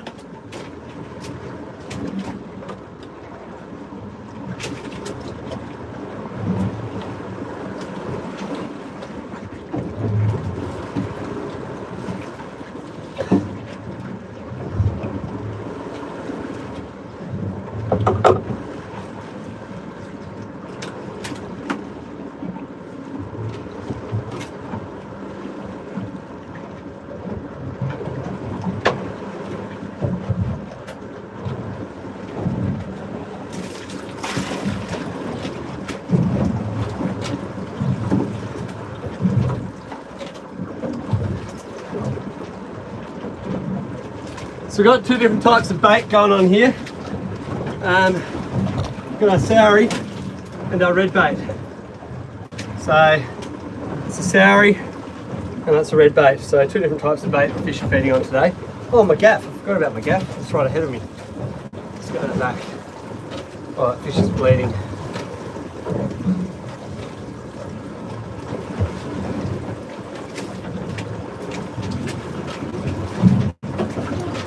Missed it. Come around again. Wasn't ready. See it? It's just there behind us.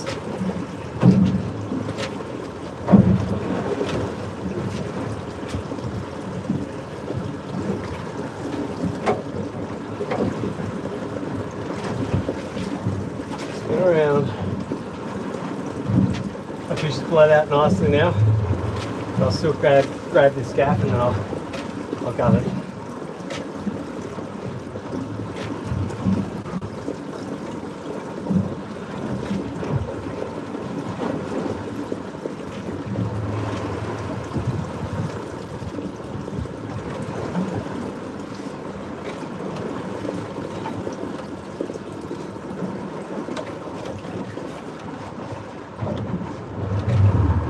Come here, gaff.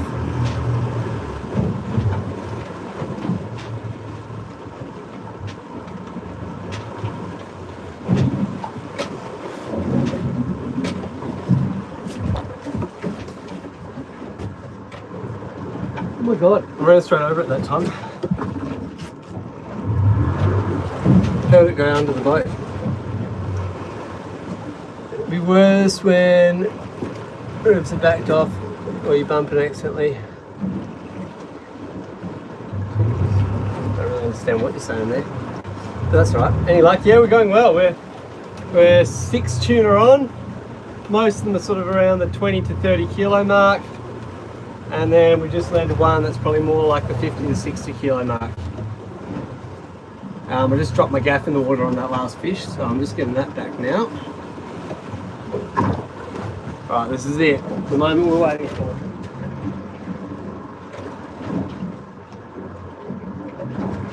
Got it. We got it, everyone. Nobody panic. We're all back to normal now.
looking good.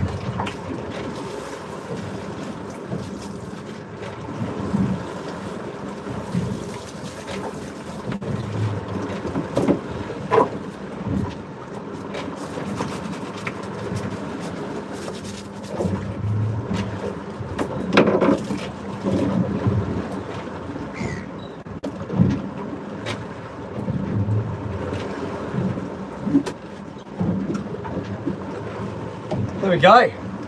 Fish done.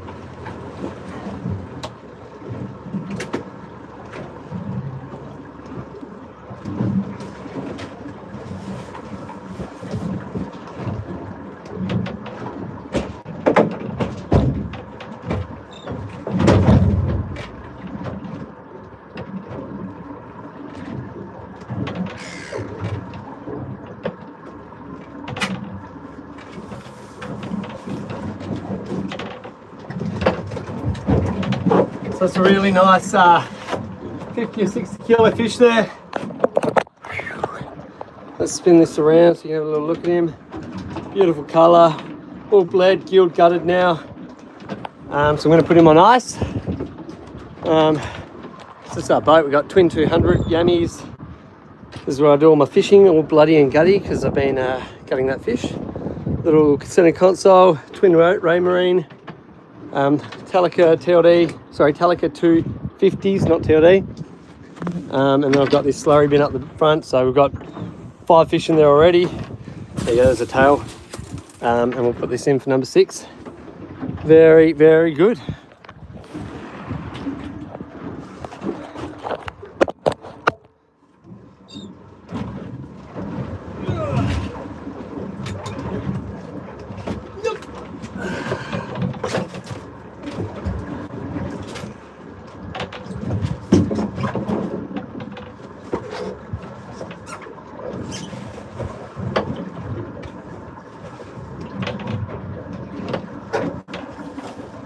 That fish must be putting us pretty close to 200 kilo on board now, which is good. Good little running total tally.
There we go, we're all set.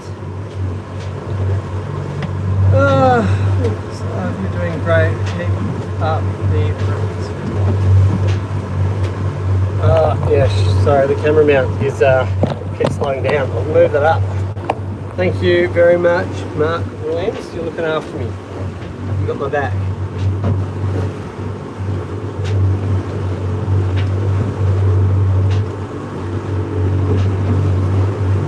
Cool. All right. Where are our fishies?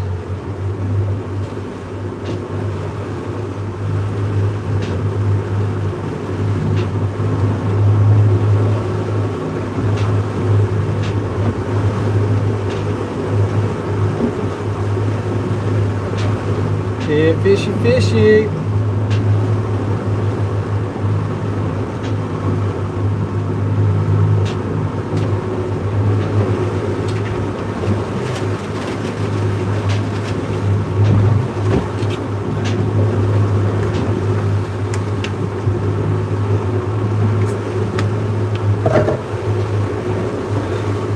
Slip, slop and slap time. A bit of sunscreen.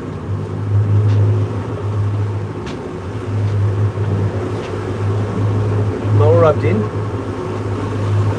Oh no.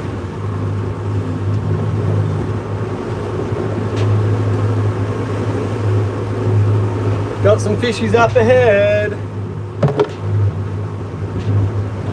Be nice to get that slurry full today.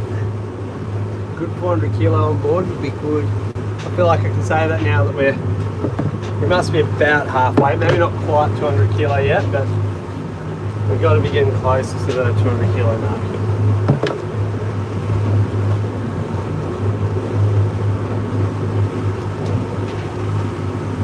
Maybe 180, I reckon, if I was to have a guess.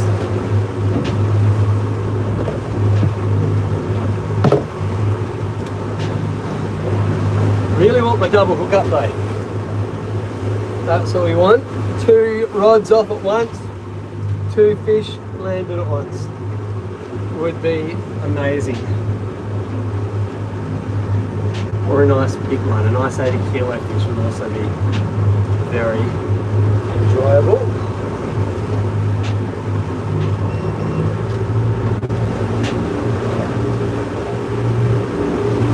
God, the tuna are going off their chops.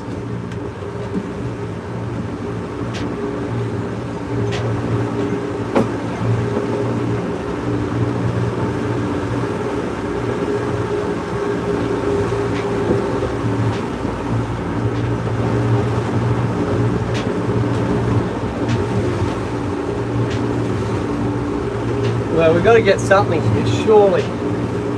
Fish breaking the surface everywhere. Let me see if I can take you guys for a little look. I mean, the day's just getting better. It's glassing off now. Still a bit of swell up. But you can see all those fish just popping out of the surface there. Feeding frenzy going on, birds driving on it. So I'm going to take the boat round to the right-hand side of it and then turn to the left and hopefully bring the lures straight through the middle of it all. Hopefully we'll get a couple on. Spin that camera, get ready, just in case. Come on. Gotta get something here, surely. Sometimes when there's so much feed and food, the fish actually don't go for your lures. And in fact, we've just stopped breaking the surface as I pass them there. We're going back over that side now. I'm going to have to turn around and try again. That's alright, that's alright. Patience is a virtue. The fishing is again. There you go, there's one! Come on, give me 2! I'm not going because I'm off the fish now. Oh.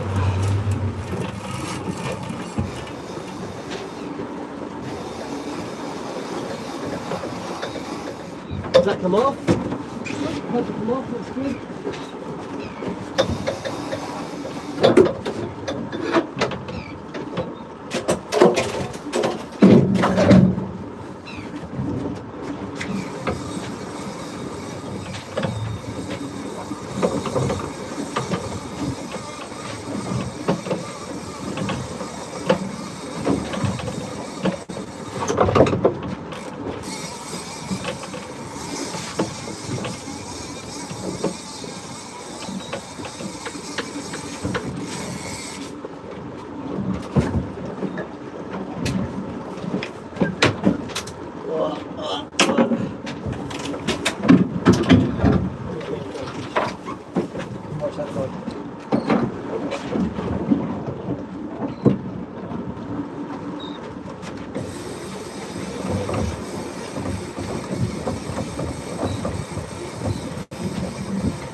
short.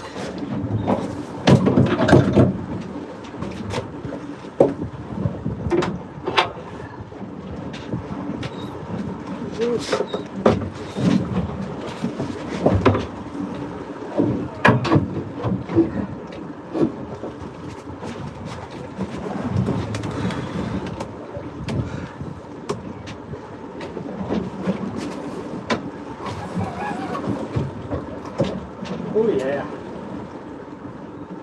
Yeah, a bit of tension on that.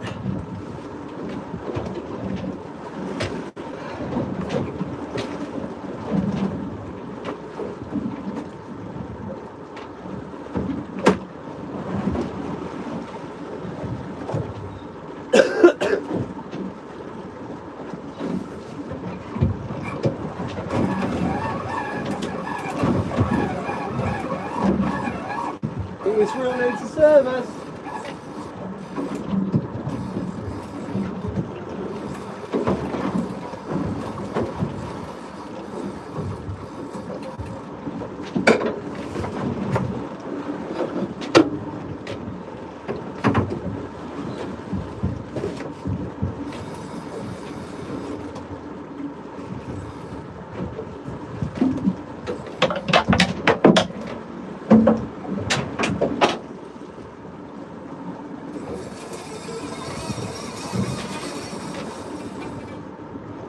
Little run there.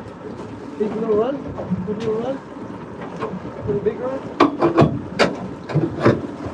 I'm going to put the belt on because I made a mistake last time of not. And I regretted it. This might be a little fish still, but it's better to be safe than sorry.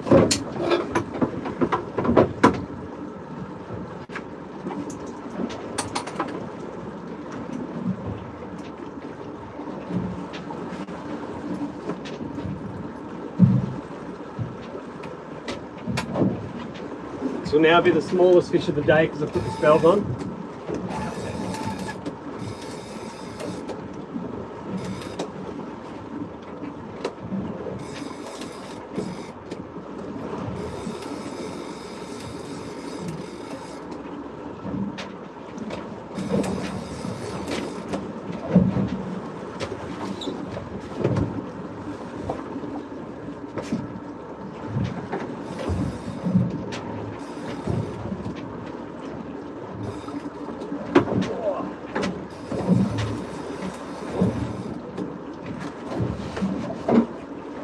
Harness isn't sitting good.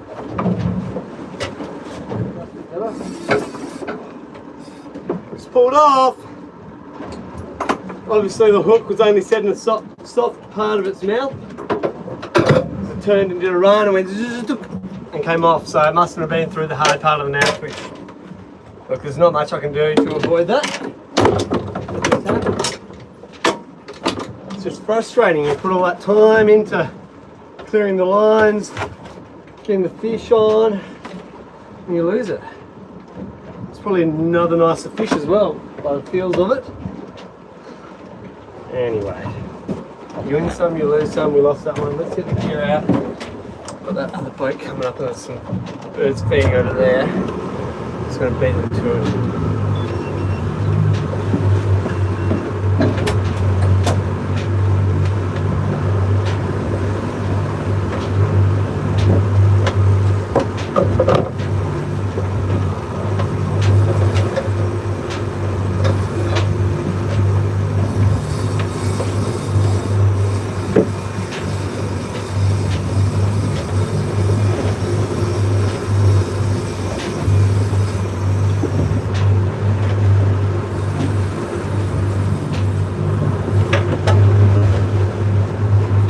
Nothing wrong with the lure. Lure's still good.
we go, we're back in.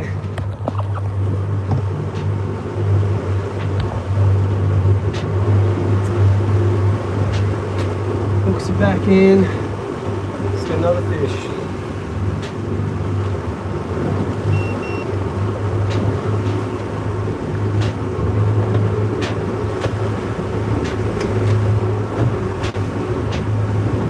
Sad we lost that one.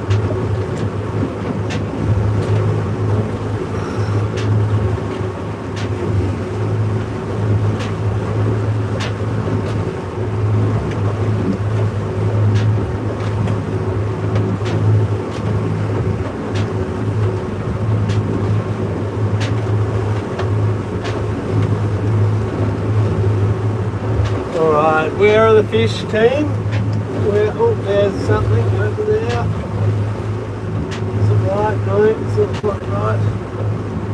It's actually to the left.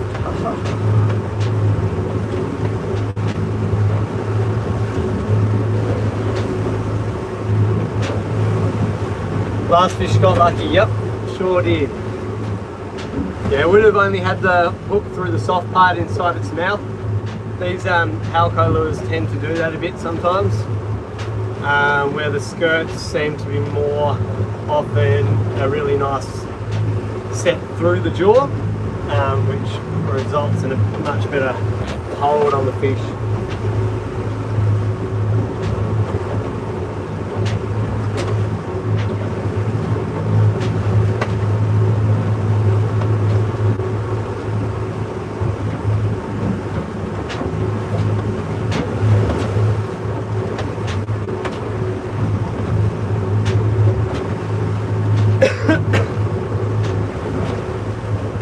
How is my fishing? Fishing's going good.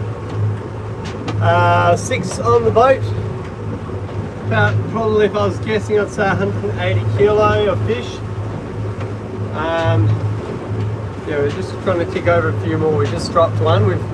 So far we've actually dropped 2 during the day, which isn't too bad to land 6 and only have dropped 2. It's probably about the right ratio, because you do just have some drop for some reason.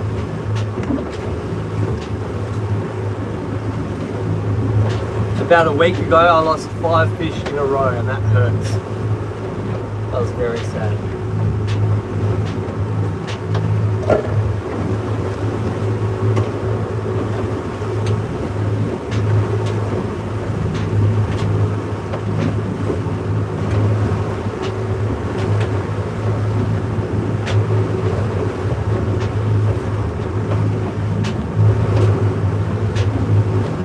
I will take care, you take care.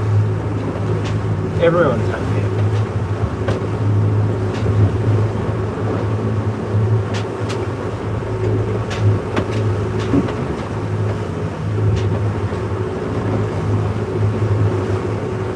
Oh, it's a little bit fishy around here. Not super fishy, just a little bit fishy.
Got 2 options here. I can go left or right off the rock.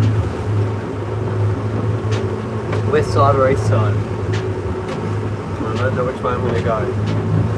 It's looking a little bit good on both sides.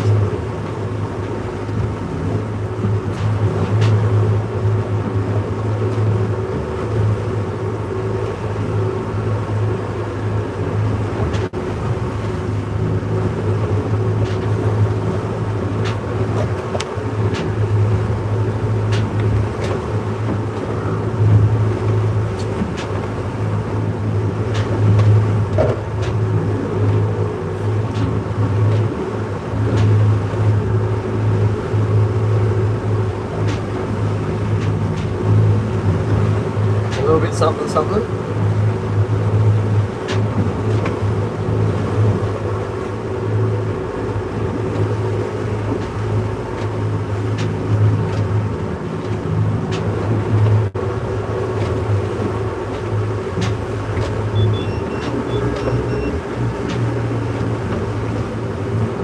I think I'm going to go left, go west, I think.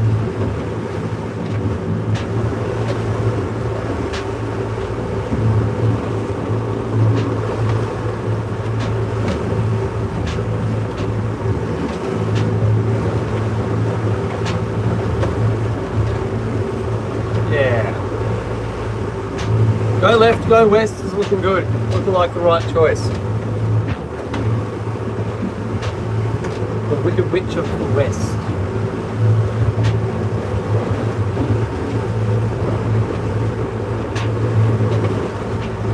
Oh, that is into the washing machine, which we love.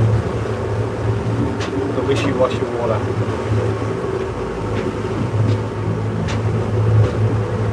Hopefully, we'll look up before we go too far in. By the looks of this, that's a possibility.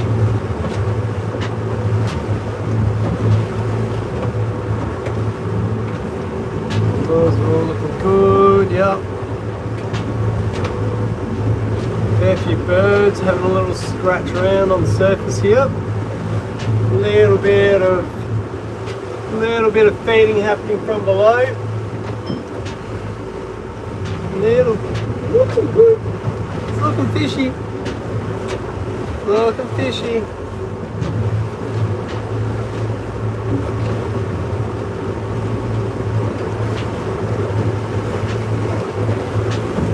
Is it fishy? I don't know, but it's looking fishy.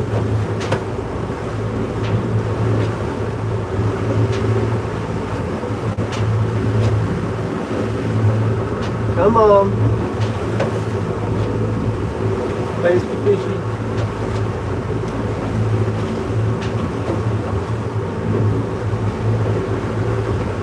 It should really be fishy. It looks and feels very, very fishy.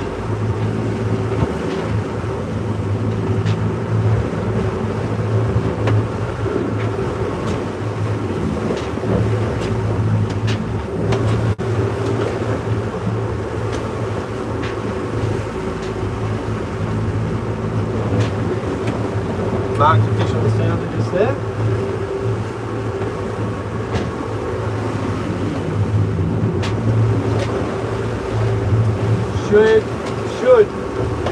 Should hook up.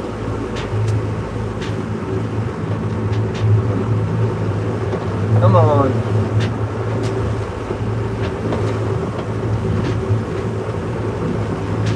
Go this way a little bit more and then I'll do a little loop the loop. Some more fish over there.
Don't know why we didn't get anything there.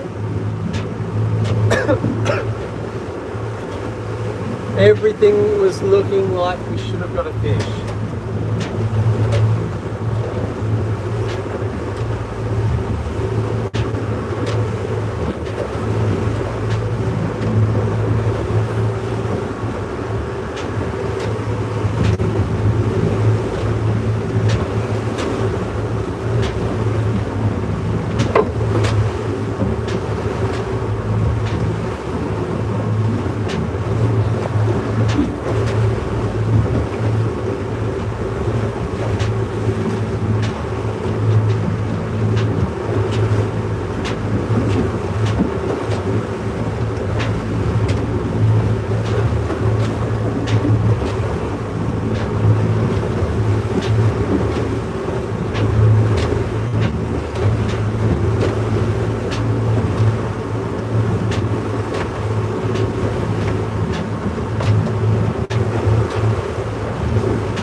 switch on round to the eastern side then.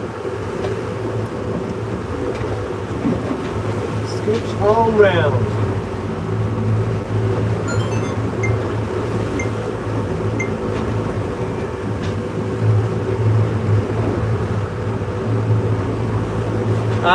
No, we don't get much marlin or all that sort of stuff down here. Our water's a bit cold.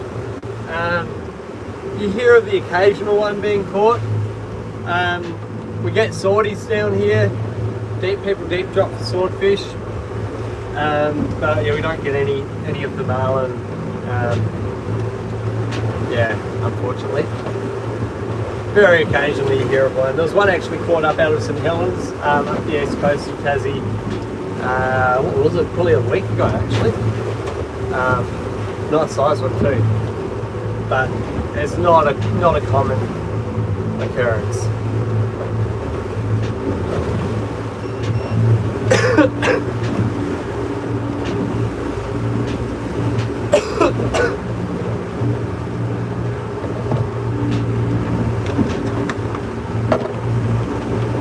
I want to get one more fish on deck and then have my pie.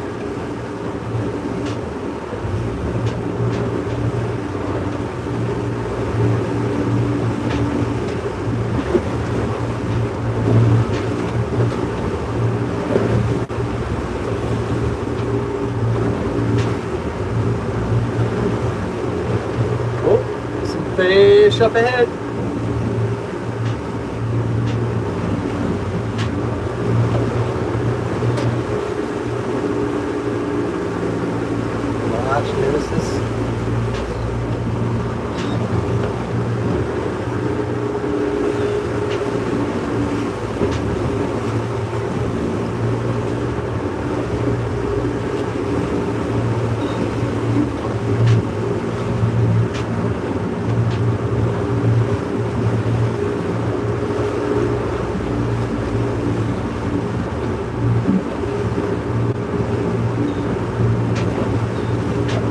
Come on, fishy. Oh yeah, little tuna jumping out, little school fish.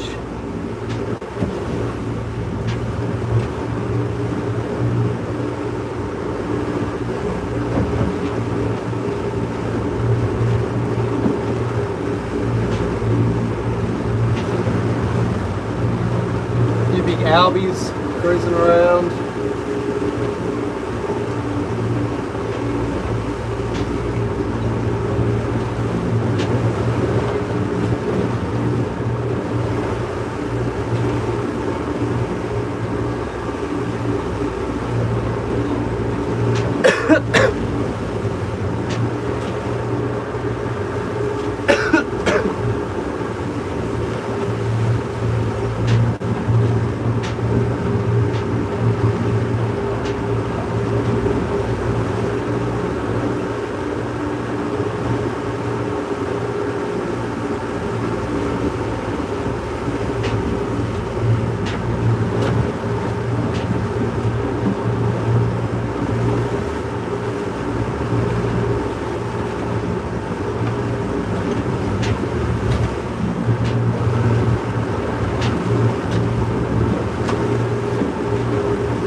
That should have been a fish.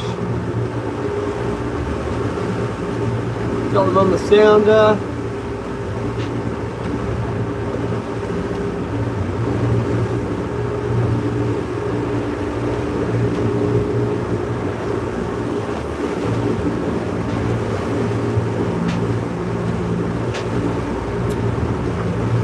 Disappointing. What type of albatross? We get a few down here. We get the one we see the most of is the shy albatross. Then we also get the wandering albatross. They're the big boys. And then there's another one that we get a fair bit down here. And the name of it always escapes me. It's something like a Bennett's albatross or something like that. I can't quite remember the name. But yeah, we get a few species down here. Most of the albatross that you'll be seeing are the shy albatross. And then there's some silver gulls around. All sorts of bird life actually here today.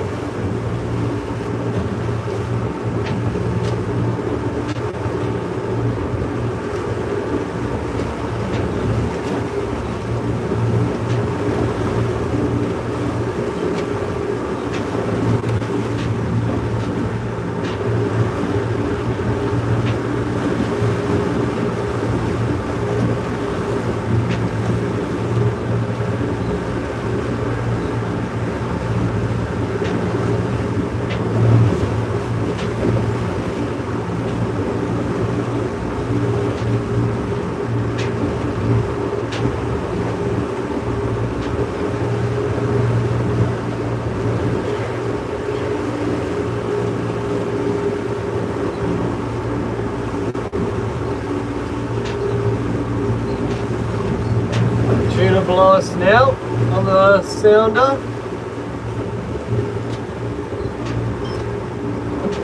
Nice school of tuna just coming under us here now. Got some birds feeding just there. All kind of happening. Where is my fish?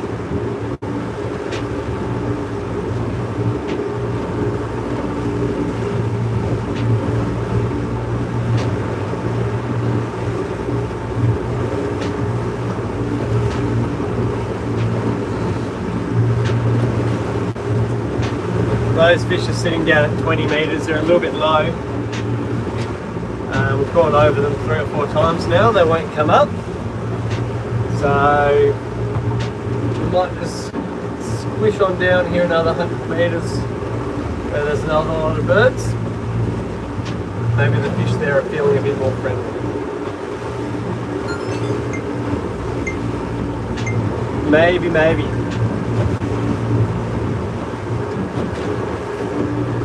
Just want some fish that want to say hi.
Back we go, the way we came.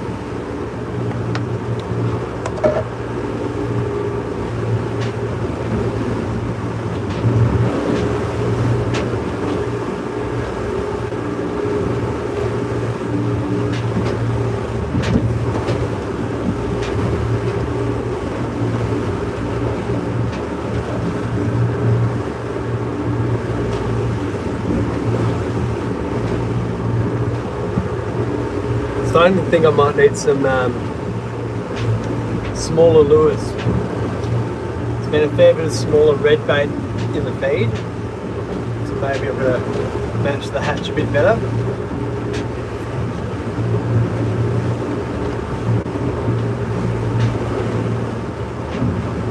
That one smaller skirt I've got out has actually caught a few fish as well. What time did we head out? We left home about 4 AM this morning. We're on the water just after 6.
Come on.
Biggest tuna I've caught, 108 kilo gilled and gutted, which works out to be about 130 kilo fish whole weight.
Do I fish at night? I do a different sort of fishing, drop lining, and quite often I'll set that gear at night and then wait for morning to haul it. Weirdest fish I've ever caught?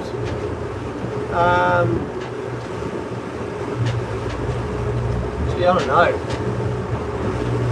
Some funny looking sharks, there's some elephant sharks, some ghost sharks we get here in Tassie. They're a funny looking thing.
The boat's being a bit, I don't know, a bit funny.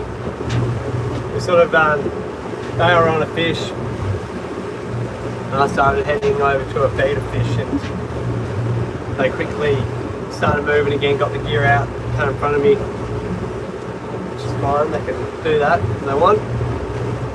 And then gave them a bit of space and they trolled through and I trolled through and I just kept holding my line and they turned towards me to try and cut in front of me again. But I just kept on holding my line because I had right of way.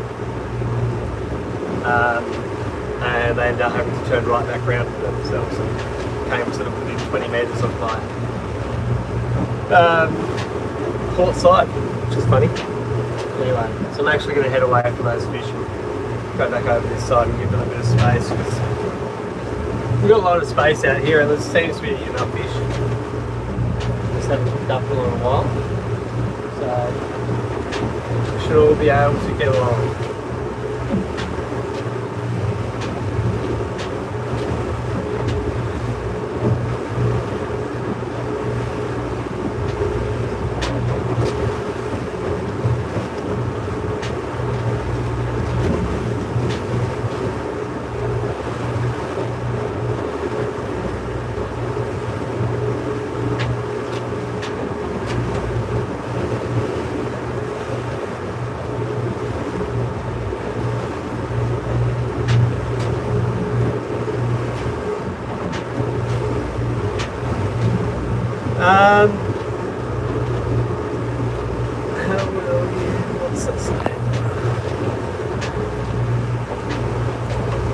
How do I rate the Halco Max? I like the Halco Max, and more than anything it just stays in the water really well.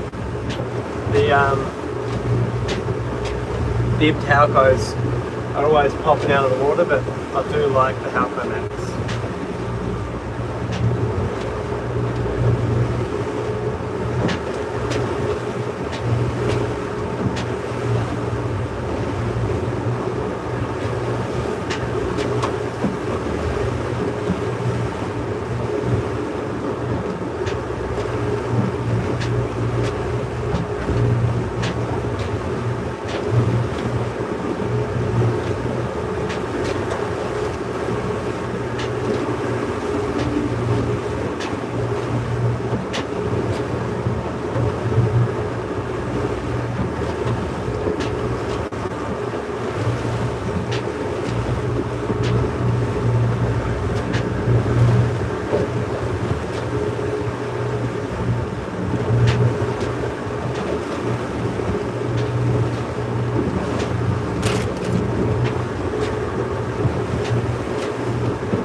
We're going back into the washing machine.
What car tows the boat?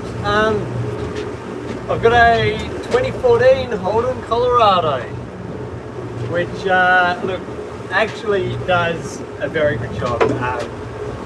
Definitely not the best suited car to tow a 3.5 ton boat, but it's got about 260,000 kilometres on it now, and done a lot of towing, a lot of really heavy towing.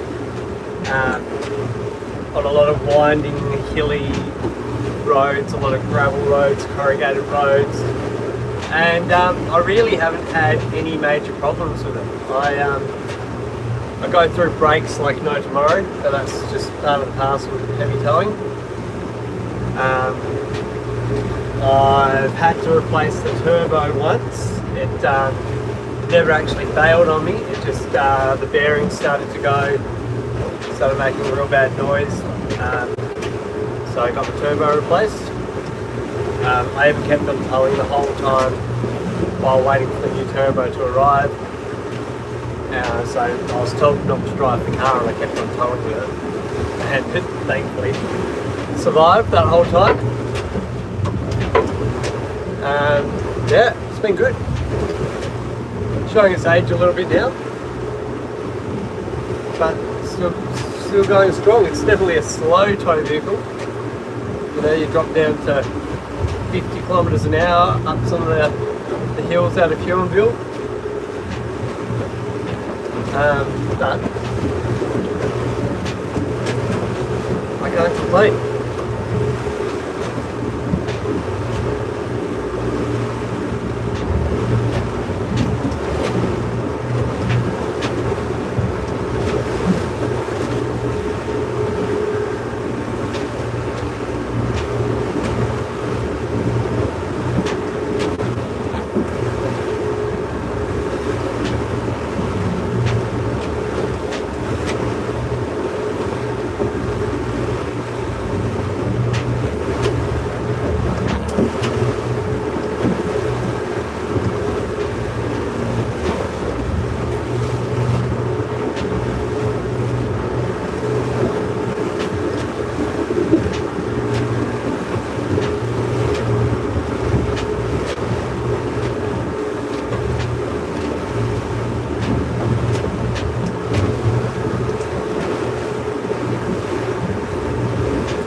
Small fish.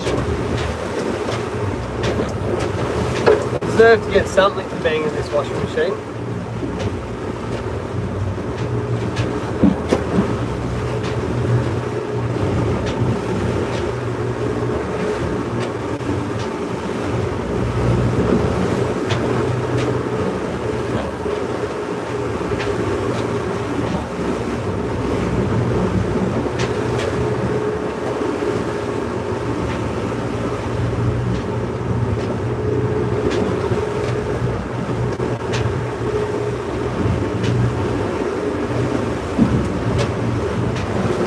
Hey, water over the bow, that's fun.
Come on, fish.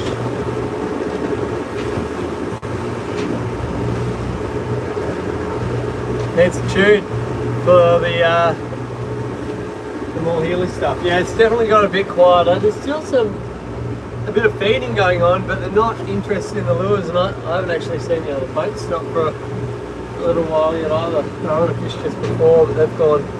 I sort of left them alone where that bit of feeding was, and they've just been going back and forward through it again and again and again since then.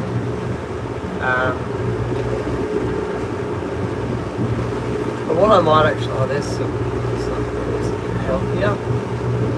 I might actually start heading back home soon anyway, because quite often what will happen is you'll come across some schools of fish on the way back home. So yeah, that could be a good move for us to do.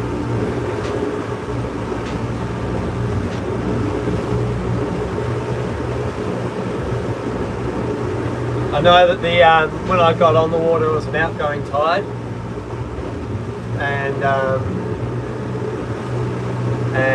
it's been running out pretty much all day, and it's probably just turning now. So a bit of stagnant tide will definitely not help the feeding either.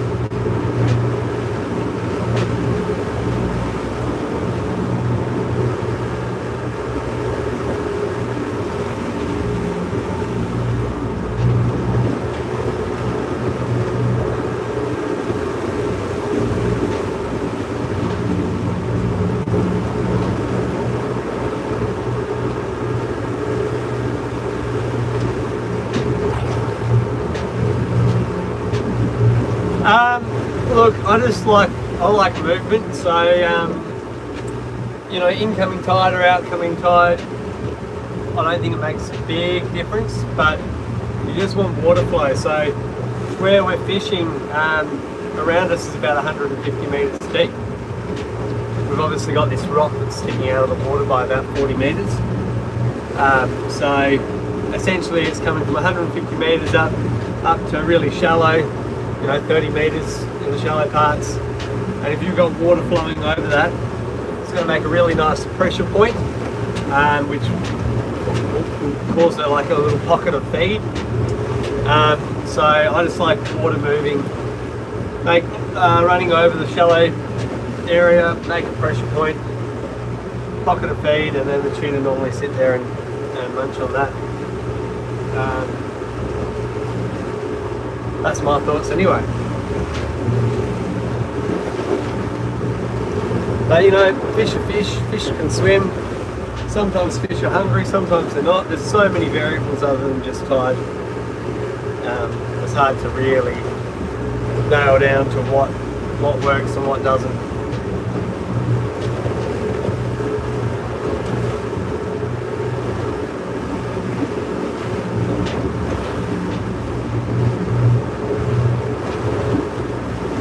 I wouldn't mind getting one more little mewstone fish before we head off.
Tuna fishing seems to be more frequent over the past years.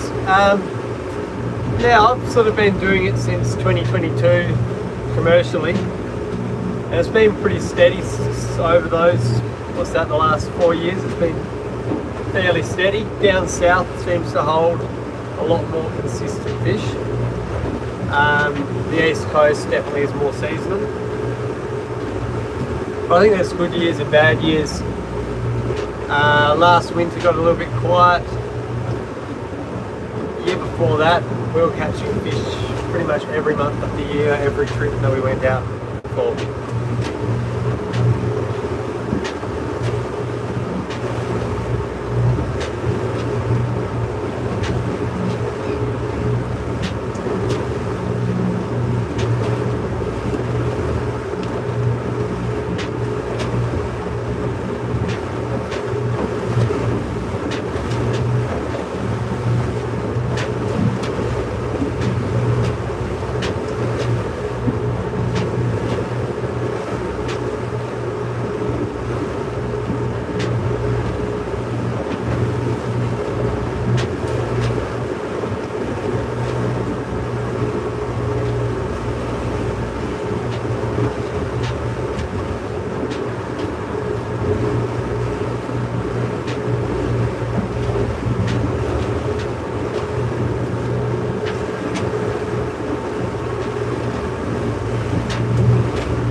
Do I know Stuart Nichols? Oh, I know of him. I don't think I've ever met him properly and had a chat to him.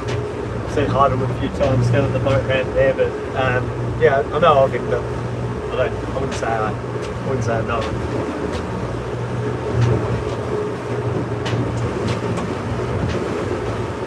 Seems like a good fisherman, nice guy, knows how to catch fish. Does pretty well out of Eagle Hawk with his charters.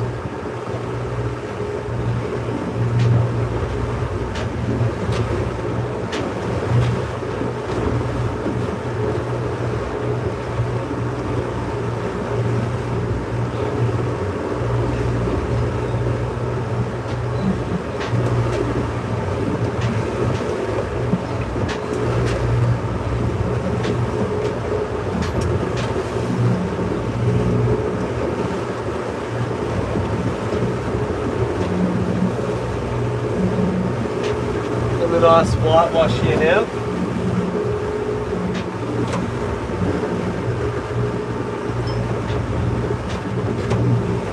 Try and get a foamy tuna.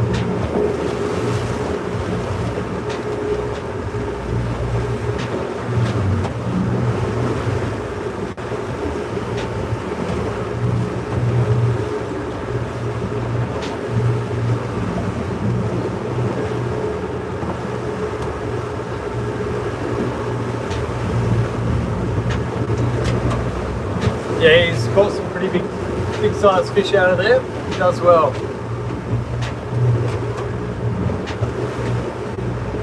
There's a whale.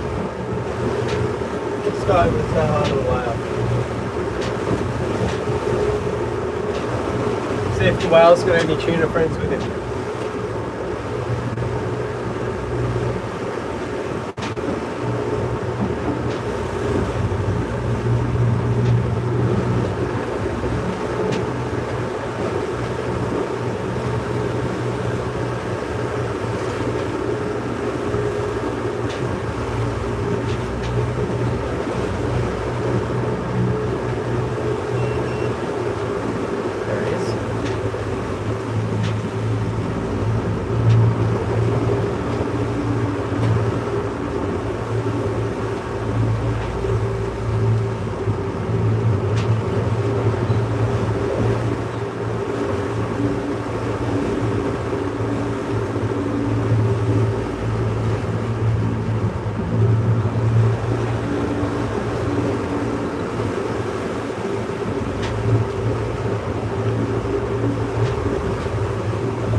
Well, no fish action in a little while. I'm just going to trot in north a little bit and then I'm going to start scooting on back around the coast.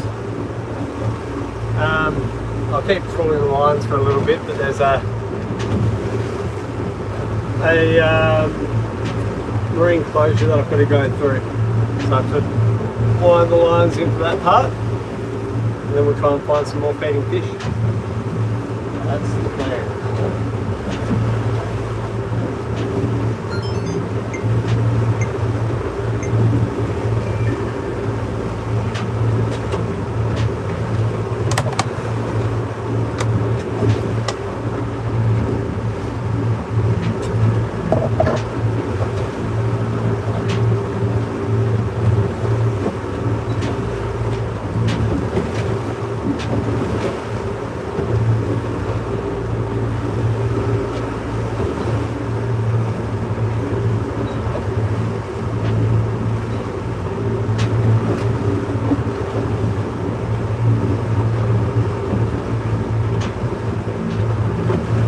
I know, I actually left my sunnies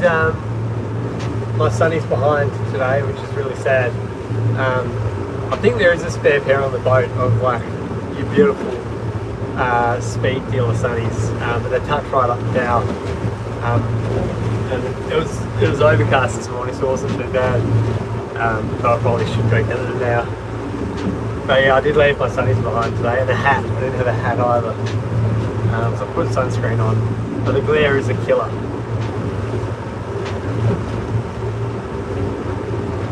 Oh, we will start trotting back. There's a few good patches of birds I can try and go through while we start heading back. I can already see.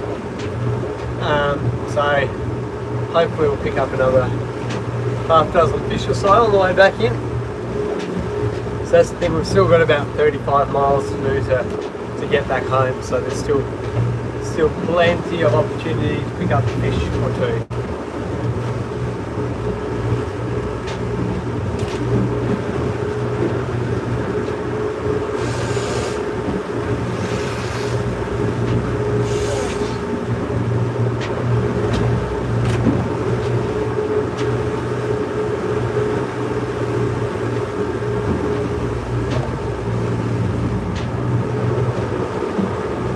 What do I reckon of the no flathead rule? Oh look, it is, it's a shame, it's really sad that the fishery's got to that state.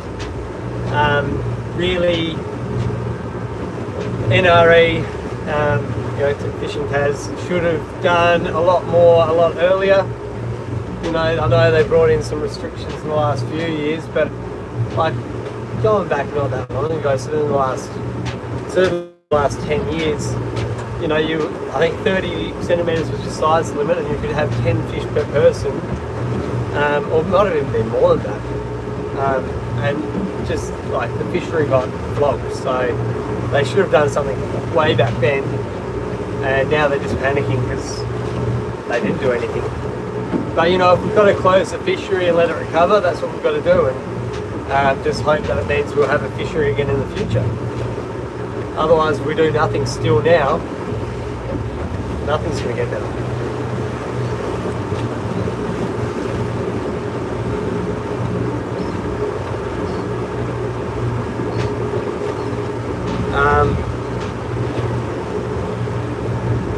Yeah, that's my take on it anyway.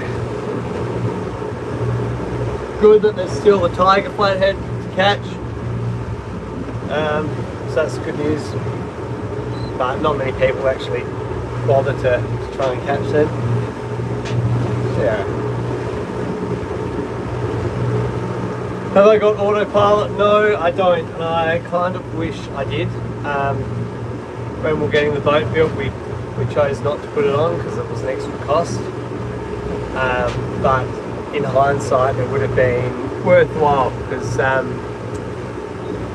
even things like when you hook up onto a fish, I leave the boat just idling forward, and if you're not careful you can end up doing big circles and crossing your lines up. You know, heading in at the end of the day, clean the boat down, you've got to keep on the wheel, keep straightening up.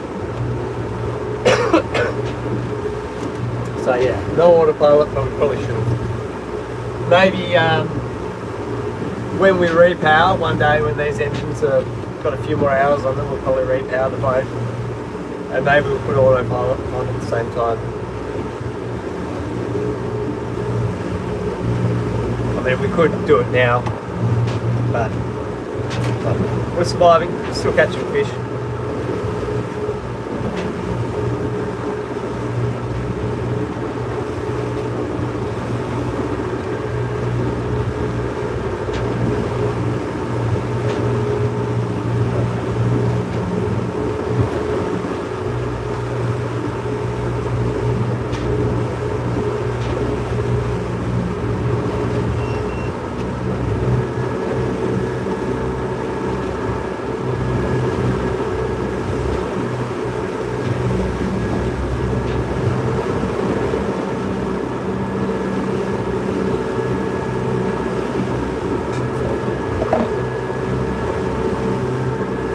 Oh, I see a bit of splashing up ahead.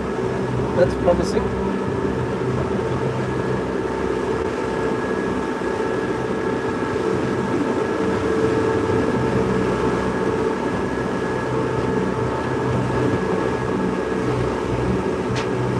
I don't fall asleep hand steering. No, probably hand steering probably keeps me awake more than anything. I don't have a seat on the boat either. There's literally nowhere for me to sit down and steer. So I've got to stand up and I've got a hand steer. So I went, the other day I went to the 30-mile patch, which I left from Margate, and it was about 55 miles from Margate to the 30-mile patch. And so it was about 3 hours on the way out, 3 hours straight of standing and hand steering. So that definitely gets a little bit of fatigue setting in there, but the fact that I do stand upright probably means that I do keep awake. Probably the worst part is getting back in the car at the end of the day. You know, you start your day at whatever 3 or 4 a.m. Stay on the water all day, probably spend a good 10 hours on the water sometimes, then get back off the water at about, I don't know, 5 p.m. and then you've got another 2-hour car ride home. The 2-hour car ride home, when you're sitting down, you're in a nice comfortable warm car, can quite often be the scariest part of the whole trip. Oh, there was some fish splashing, they've disappeared. Oh, there they are.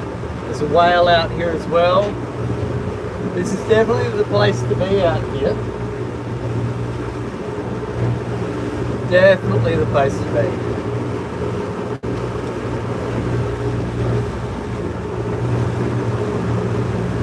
Good bit of feed showing up on the sounder.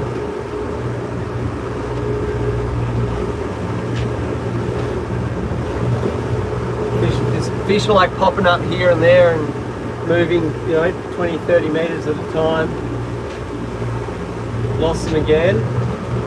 Just going to go where they were last. But they could be up here, anywhere.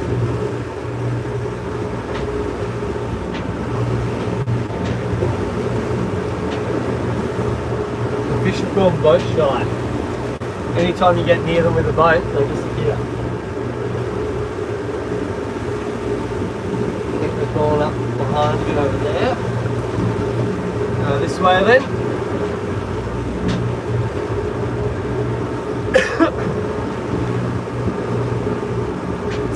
What outboards do I run? I've got twin Yamaha F200s.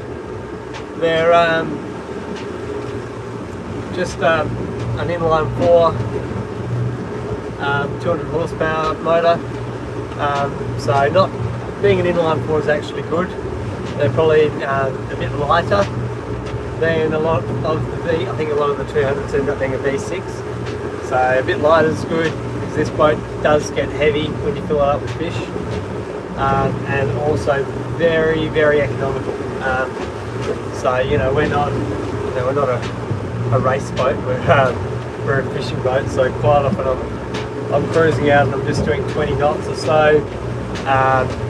About 3,000 RPM will get me 20 knots. So I'm never running the engines flat out. And yeah, at that speed I'm getting about between 1.2 to 1.4 kilometers per litre, or about 0.6, 0.7 miles,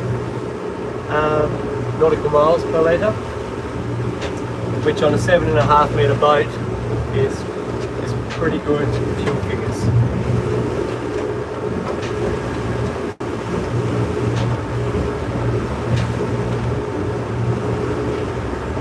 Come on! A few sealies here having a scratch around. Can't see the fish jumping, but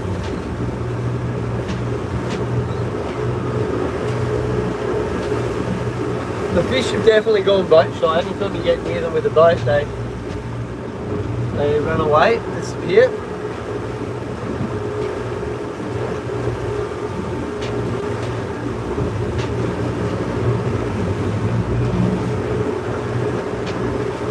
Silver girls checking out my lure. Workhorse motors, most of your boats run Honda 200s. Yeah, the top do like their Hondas. I've seen a lot of Hondas on the top boats. Hondas are good. I love anything Japanese. Like Yamaha, like Honda, like Suzuki. I know they probably do make good motors now. I'm not a big fan of Mercury. Yeah, I just think like very good performance motors, good lightweight motors, high output. But the other thing as well, we get the motors serviced at Bailey Marine down in Newville, and he is very good at what he does. Keeps the engines running absolutely faultlessly, and looks after us very well. If I call up and say, look, I need something fixed, can you get it sorted for me ASAP? He'll be like, bring the boat in the next day, we'll get you back on the water. He understands that a commercial operator can't afford to wait, a week or 2 or 3 for something to get fixed, so he's good at pushing that through.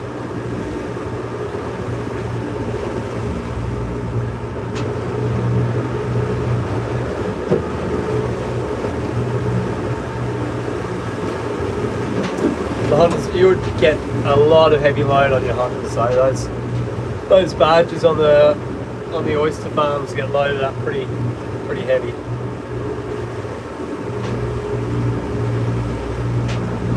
I think just making sure you have plenty of power spare, no matter what motor brand you go. You should always try and, a lot of the recommended horsepowers for boats is actually quite light on. I think they do that so that, if people are running flat out everywhere, they're not being dangerous. But I always think about, you don't have a car where you have to run your car foot to the floor everywhere. And so overpowering and just run around at half throttle everywhere is the way to go.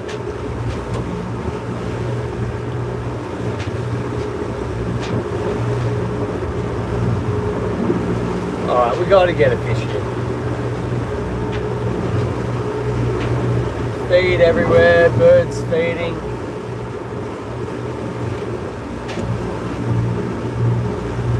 Something's got to happen. It's not going to.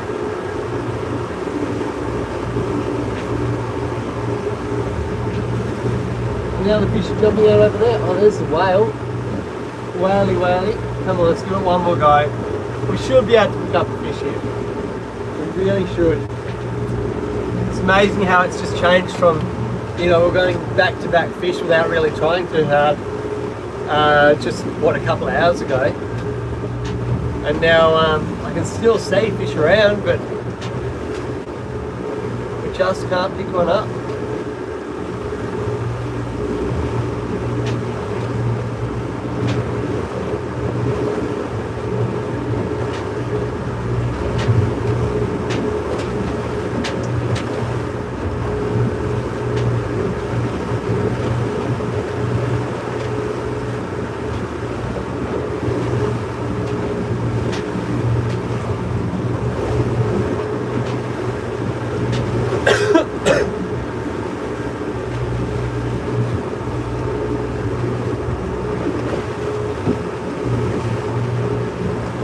You love harassing your service groups. You always have something broken for them. Bring them up, better something to boat 6 o'clock at night. And they still rock up to save you. That's good. That's good. You got a good service group looking after you. It's important. Really important.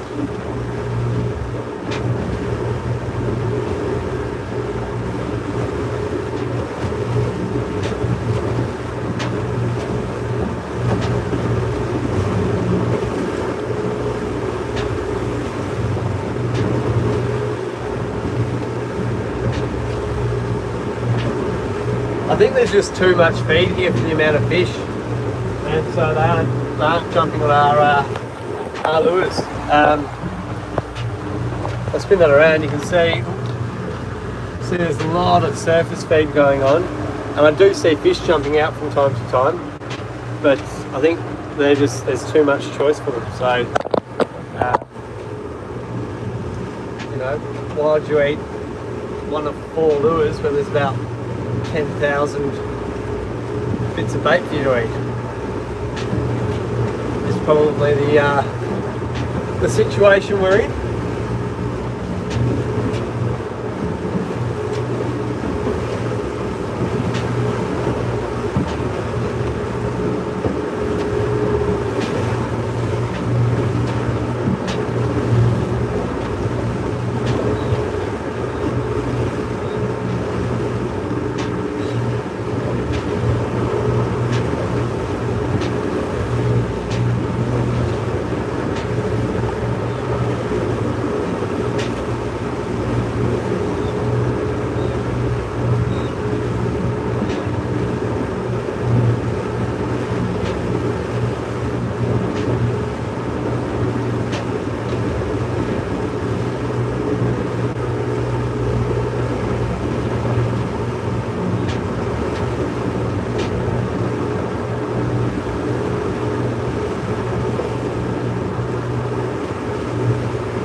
Eventually I want to have a go at chartering and selling caught fish as my business.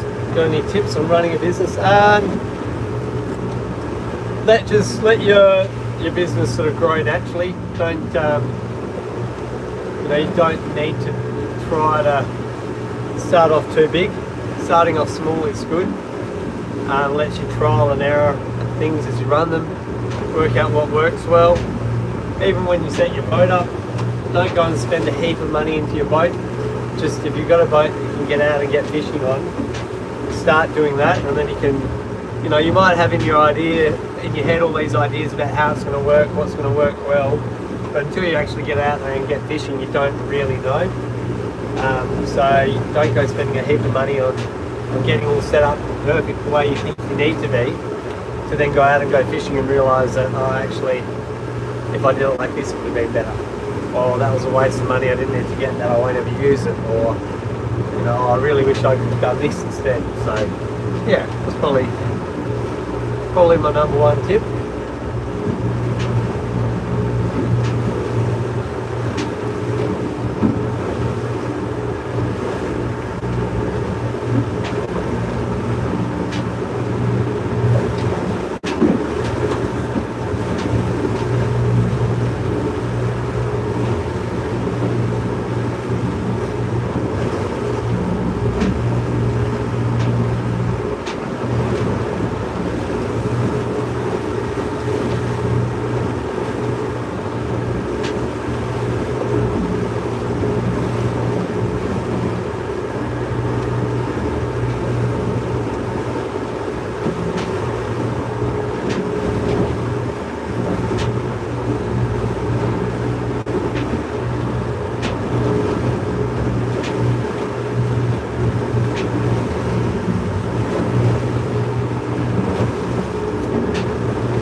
Poke through these birds and then we're going to scoot over that marine reserve.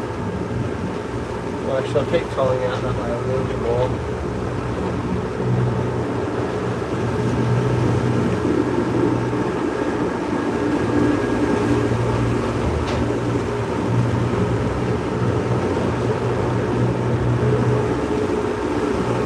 Might clean up the boat a little bit while I just keep poking out this way. Made that mistake of building a car, made way too much money into it before I even went out with it. Yeah, it's easy to do, you get excited.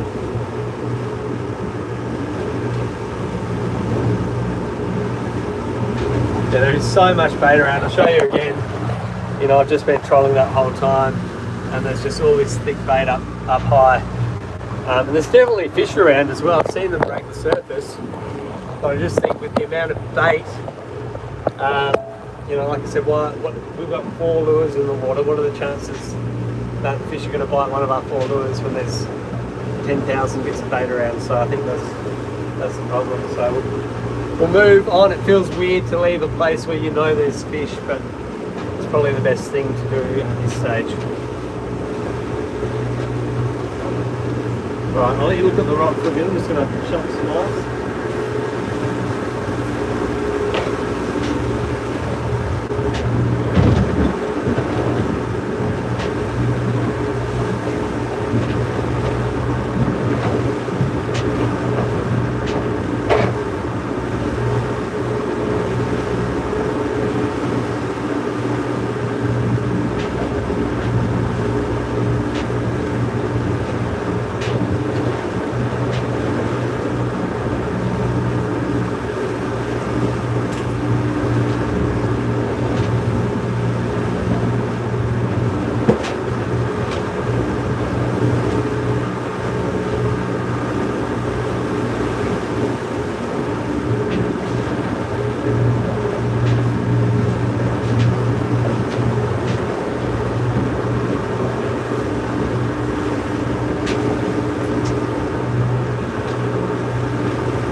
Righty, hey.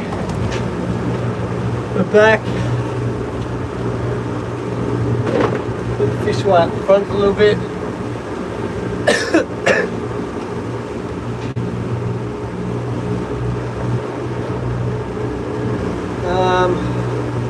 Got my pie out of the oven, ready to eat. Thanks guys, I'm going to actually stop the live now as well, so thank you for watching everyone. I'm going to wind these lines in and scoot across the reserve and start making my way back home. So thank you, have a good day, we'll talk to you all soon.